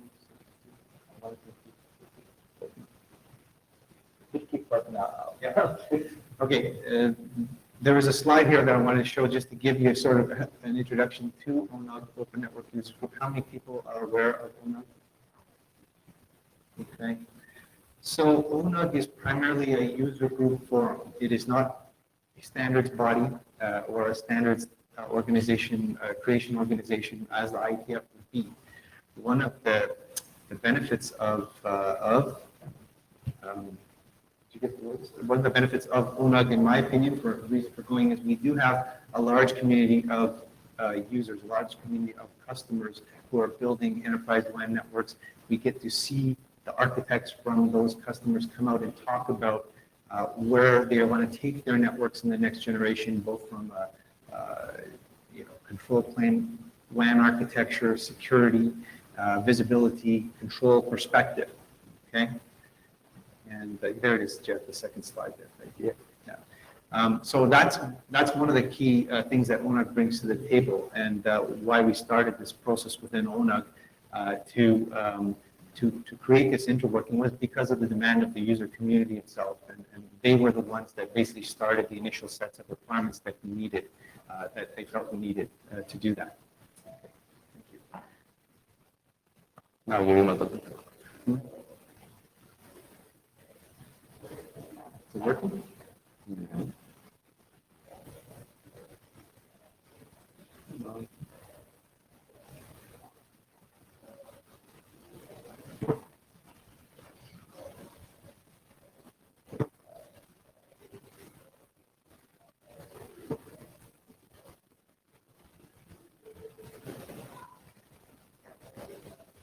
Sorry, Jeff.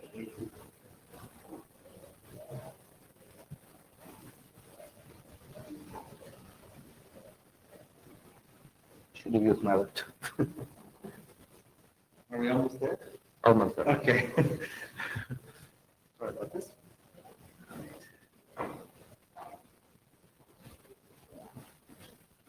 So ONAC has two meetings a year, two what you would consider, major meetings a year, usually one on the East Coast and one on the West Coast.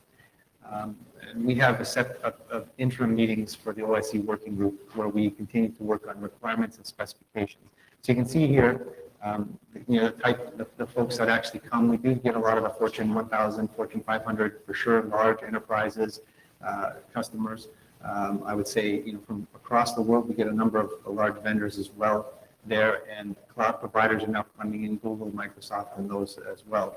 Mainly driven by the access that we have to the user community and the visibility we get because of that as vendors. Okay, you want to hit me? Do you want to move me forward? Come on. Next one.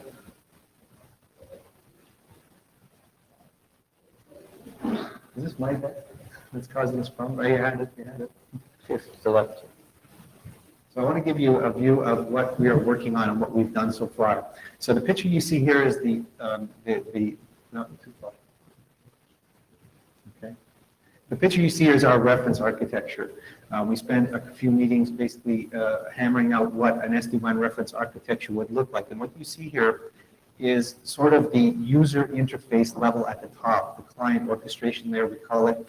The idea is that is the place where you would create either workflows, GUIs, or tools, which would be used to then make API calls into the infrastructure to configure specific SD-WAN services. So one of the things we're trying to do with this interoperability working group that we have is to create and standardize service definitions within the SD-WAN, not protocol definitions, but service level definitions, and create models and APIs around those service level definitions that vendors can then go off and implement, so that they can create, when we make these common API calls, they will create a service that has a common behavioral characteristic between different SD-WAN vendors.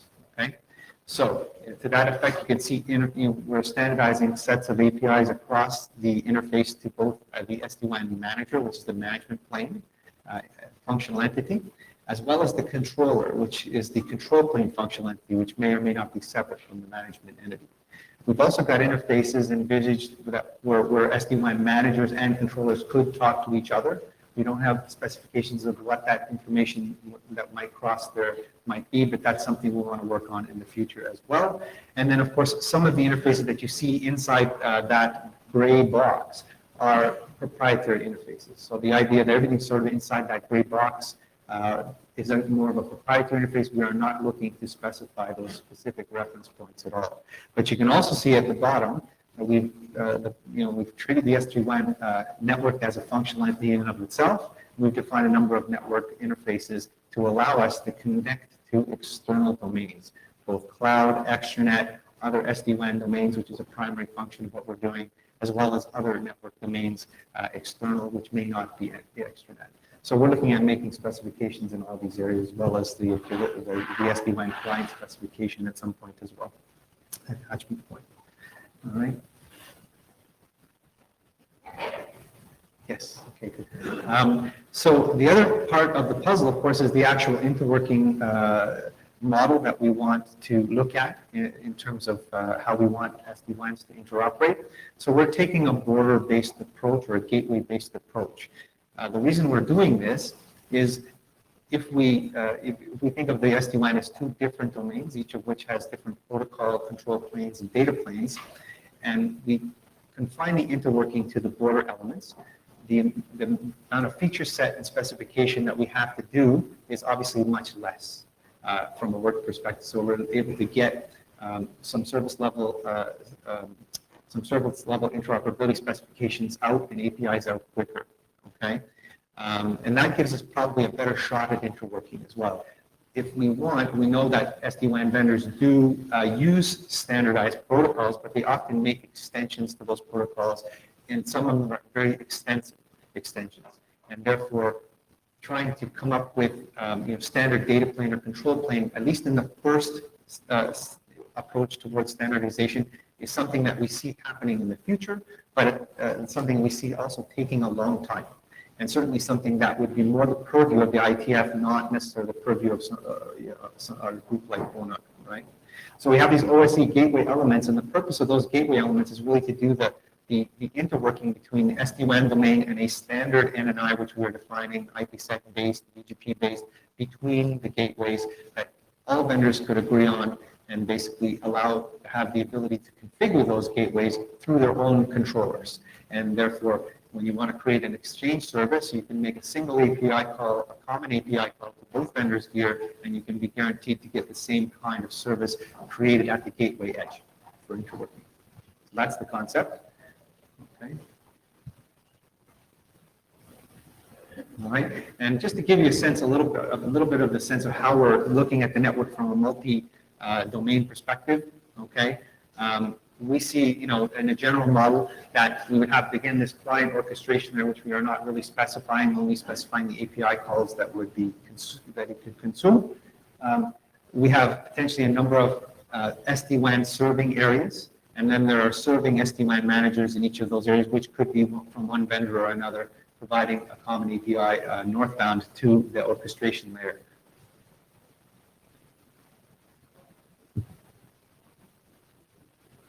So in the actual working group with the OSE that we have a number of different task forces that are doing work in different areas. So we have an authentication framework group that's looking at authentication of network elements between the domains. So most SD-WAN solutions have the concept of that authenticated network element that does a PKI or similar exchange to basically authenticate itself as a valid and element in the network. Okay, and then if you're trying to, of course, interwork between domains, you want to know that the elements you're talking to are also valid in that domain as well. So we're working on the procedures and the interworking specs for that. There is some work going on service chaining, how to extend service chains between the two domains, as well as reachability exchange, which is basically how are we connecting virtual networks or VRFs that are created in one domain to VRFs that are created in another domain. How are we stitching those together? And there's a couple of proposals on the table for how to do that. Some are controller to controller. One is controller to controller based. The other is BGP based. All right. OSE Hybrid Cloud API is a newer task force that we identified as something that is important. And the idea here is that we are seeing more and more customers wishing to instantiate SD-WAN edges at the edge of virtual private cloud. Many cloud vendors provide that service in their catalog. And then, of course, there's different APIs for all of those cloud providers, and we'd like to homologate that API and provide a standard API for doing that. All right. There's also some active specification work going on. Architecture spec is basically available first draft that you can look at and get a sense of how the reference SD-WAN architecture is put together along with the interface reference definition points. We have a path management spec, which basically provides a specification for the access network service definition. So access selection, how do I select which WAN access network to place traffic on based on policy, based on SLA and performance. And then we have the external gateway spec, or the OSE gateway spec, which is really focused on the cross-domain reachability and segmentation exchange between two SD-WAN domains. And then we have an API format spec where we're looking at what the API formats we will support are, as well as the service model specification.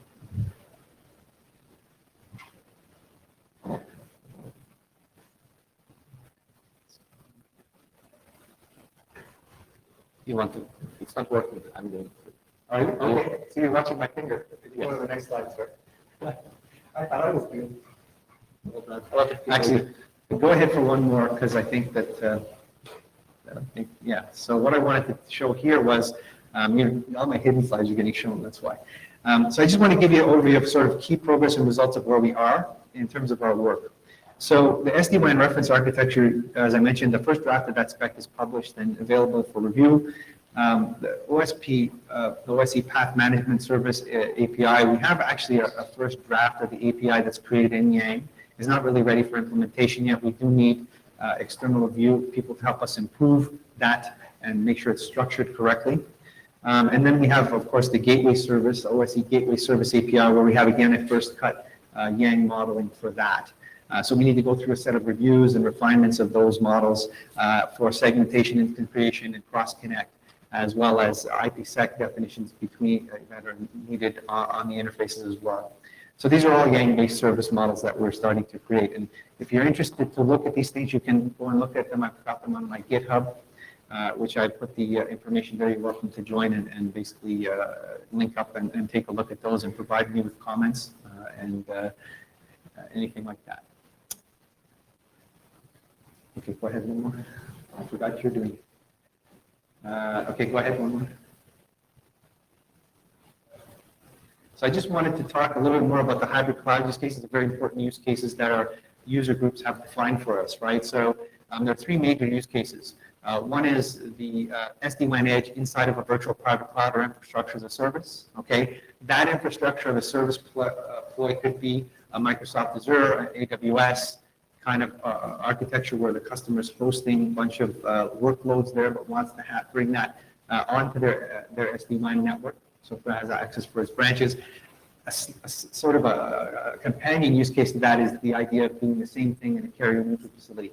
Many enterprise customers are looking at using carrier neutral facilities part of their WAN architecture as a confluence point for cloud, for high-speed interconnect to other places, extranet, and those like that and the like as well. So and then the third case is a public cloud or SaaS type use case where we're basically providing specification of how to offload SaaS-based traffic directly at either a regional internet access point or at the branch itself, all right, via the internet or MPLS providers.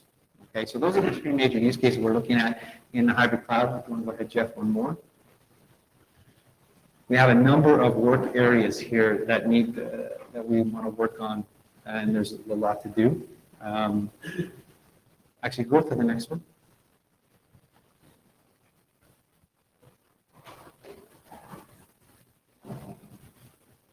Oh, okay, that's fine. It just formatted differently. The slide looks different to me than what I have in my PowerPoint. I'll just go back one. I thought I had to.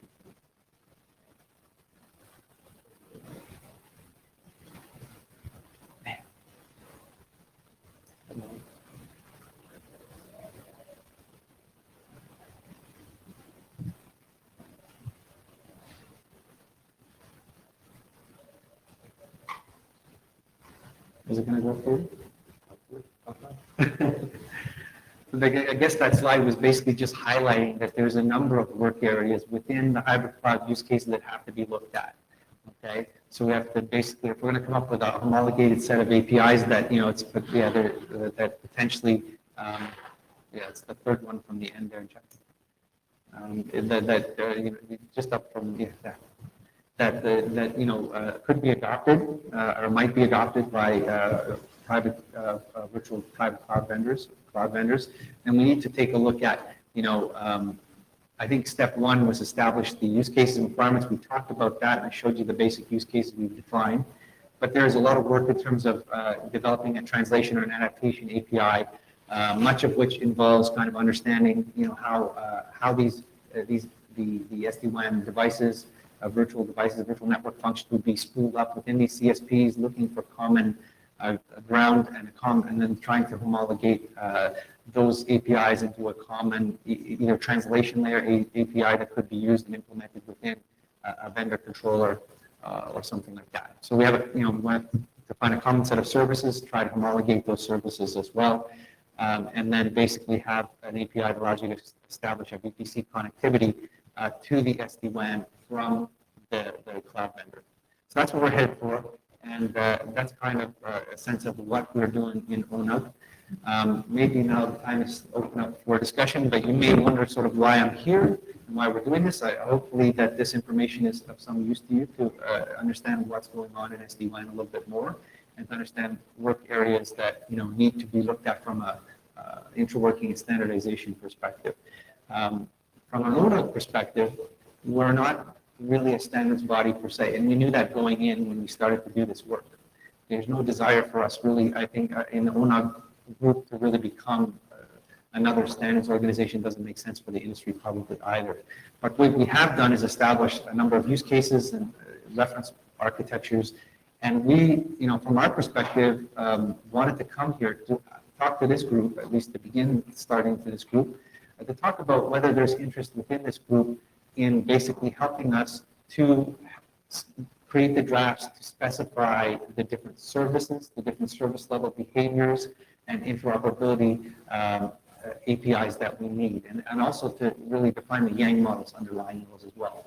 So that's why we're reaching out. We wondered if we wanted to see if there was, some interest in taking up this work within this working group or within other working groups, and if there was interested parties willing to contribute. So for that, I think we'll open up the discussion. Any questions or comments on that? Well, thank you, Steve. And so I'll kick off. I think it would make sense to do a top-down approach and use definitions in 8302, starting with service definition, where we could define service in vendor-independent manner, just pretty much taking intent and passing it down to elements that might not necessarily interwork with each other. However, the translation should be done outside of intent scope. So again, I think it's pretty good described in 8302 how service model interacts with network model, interacts with device configuration. And yeah, I think know-how is here in IETF and routing working group, in netconf, netmod areas. So this is where I see personally, not as working group chair, but as ONOC member and IETF member, where we could potentially start helping ONOC. Adrian Farrell, 8309. Oh.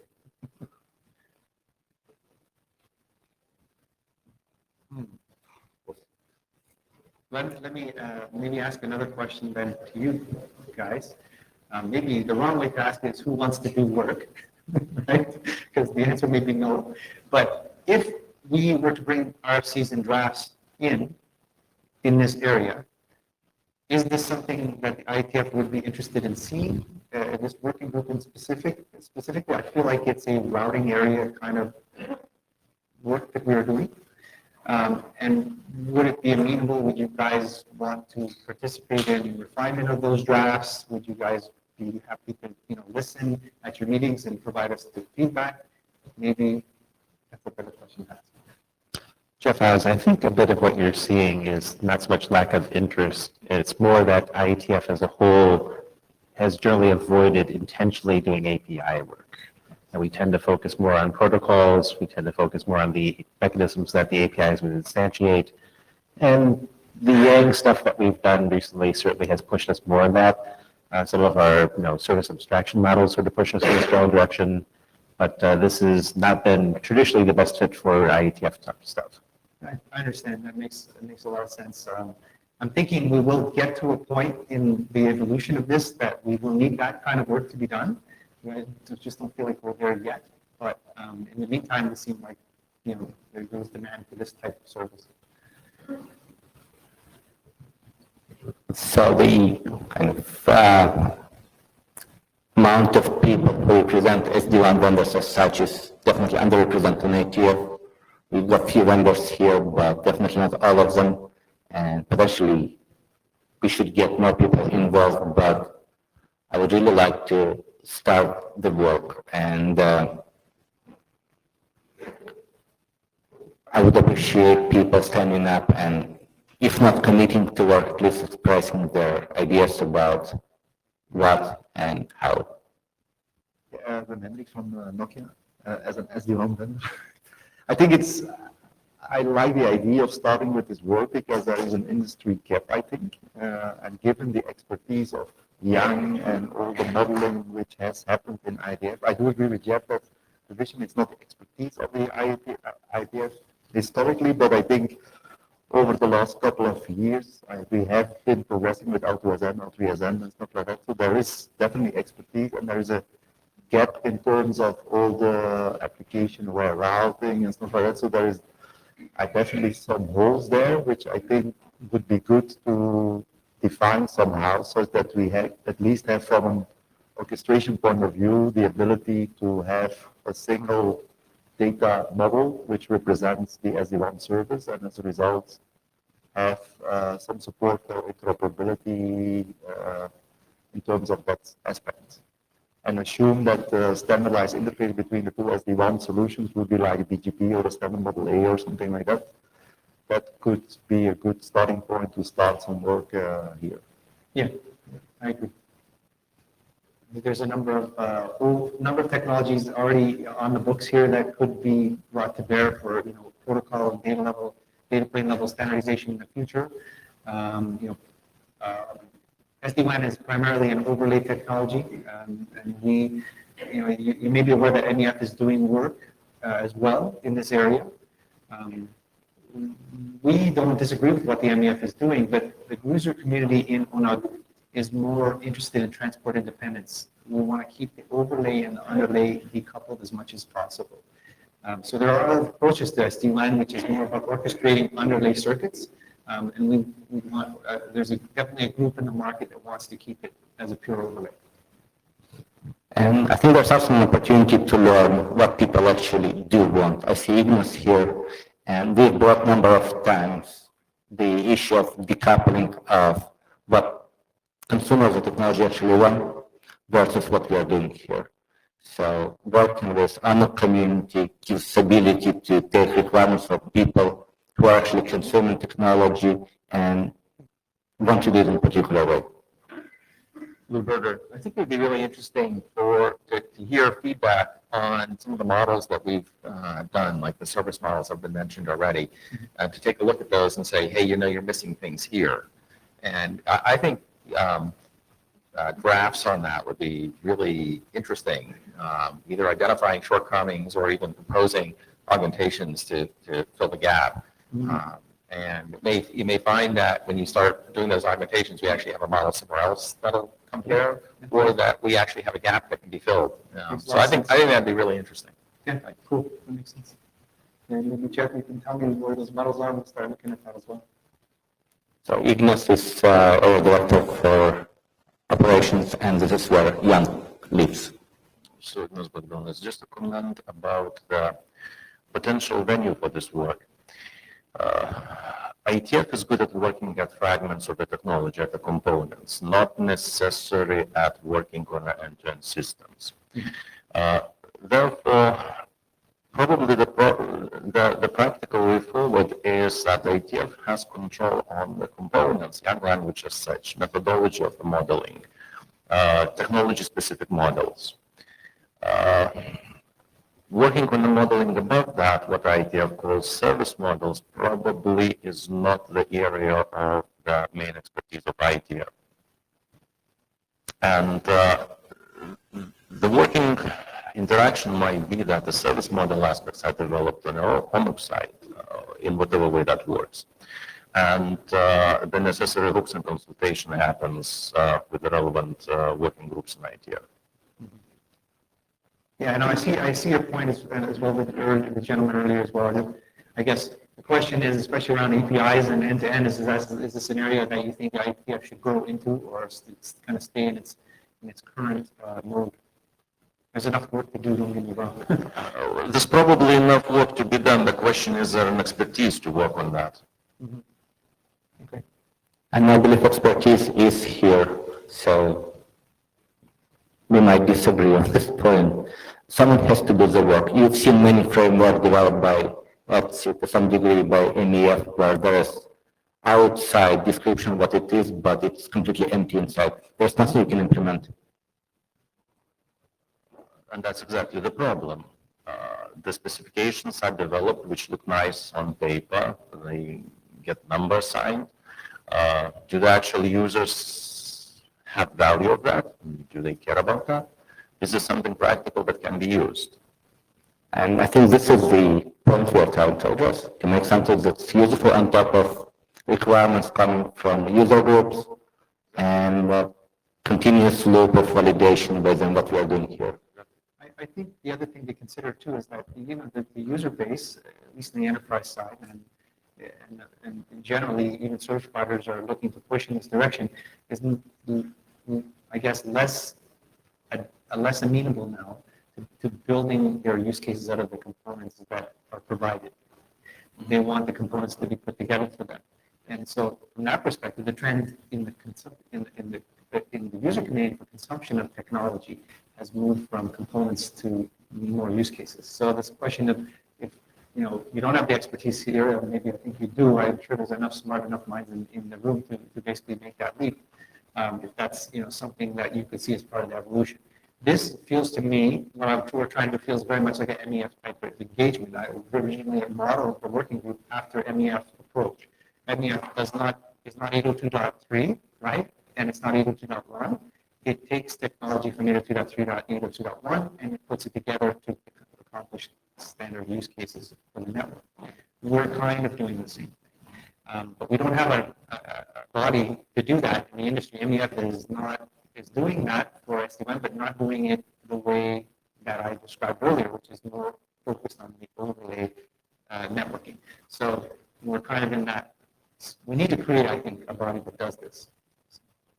And there's another point to it, so outside of strict overlay solution, we see drafts that are trying to describe how overlay interacts with underlay, so segment routing related drafts and SD-WAN plus segment routing. So there's some work that's already happening and defining the interfaces of how this interaction is happening. It might happen here as well, since we own the underlay technologies in Europe. Quickly, could we work with ONOG in a way that we could help us to say these are the focus points? Because that would be very beneficial, I think. I think so. And my initial thought process on that is, ONOG has the ability to bring, the use cases and requirements in, right? And has the enterprise base there to basically help to drive that direction, right? There's, in the enterprise user community, they're creating RFPs and RFQs, sort of generic ones that, they're trying to use to drive the vendors, right? We can take that information, this is what we've done here, and to some extent, and basically start to translate that into, into actual workable interworking specifications. So I was thinking that the requirement stuff comes in, people here see that, they start working on it and bringing drafts in, right? And this is the place to really make those drafts, give those draft teeth, right? Would be, I think, a perfect model to go forward with it. Since this is Linda Dunbar, I also go to ONOG, and I definitely think that lots of work can be done by IETF, even though IETF may not do the API per se, but like, for example, SD-WAN exchange, right? So when we talk about overlay deployment, and you could have pocket of device here belong to one vendor and pocket of device here belong to another set of vendors. And how do we distribute the control information, like even the peer authentication, even the some of the IPsec configuration, and some of the tunnel encapsulation, like extended tunnel encapsulation, the BGP, which I just talked about. So I see IETF can do lots of protocol extension to fill the gaps to what ONOG want to do. That's why I think it's worthwhile to have a focus group to discuss that. ONOG has use cases, and we have people to identify the gaps. Of course, we have to do lots of homework. It's not like, because the user's use case and requirements are very big and grand, and there are vendors who deploy SD-WAN, and they find some issues with existing approach, and then we put this together, and then IETF fill in the gap, and I think that would be very good for the industry. I guess I could summarize my comment, this is Lou Berger, I can summarize my comments as me too. I think what you're proposing is a great idea. More than that, I think we would really benefit from it here. We'll benefit from it in the solutions we develop. For example, had we had a better understanding of use cases, we may have made a different decision in deprecating that mechanisms that Linda now wants to reintroduce. or we may make different decisions at the lowest layer. And at the, for example, the service model layer, we may decide, or level, we may decide that we're missing things. So I think we really need that type of information here. I really encourage it. I mean, all I can encourage it is personally, I can't speak for the organization or any working group, but I think it would be a great thing to see come in here. Thank you. Okay, great, thanks. All right. So, Anything the next steps, okay? so next steps, I'm going to pull the working group on email and try to see whether we could reach a stage where we could form a design type entity where requirements from ONOP and other user-driven organization could be reviewed and we could start working upon. Obviously, if there's no interest, I'm in no way in charge to enforce this work. However, if we find there's enough people who are interested or willing to contribute, I think it would be of value for larger community. It would be of value for SDN members, perhaps longer term, but eventually people who can talk to other people, win over people who cannot. So that's my point. So I think, if there are folks interested at least to learn more, you're welcome to join the OSE. So you can go to the ONOP website. There is a form to fill out there to indicate your interest. We try to meet via teleconference every 2 weeks, and we have a face-to-face meeting coming up in September. If anybody's interested, you can contact me, and I'll get you hooked up with the right information. So if you're interested to come and see what's going on, you have an interest in learning and doing more.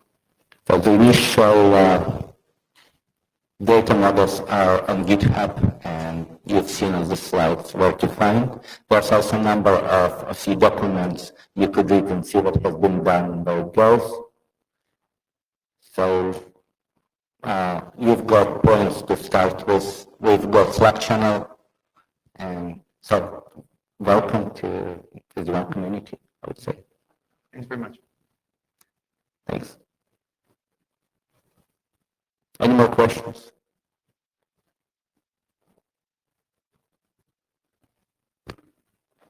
See you in Bangkok.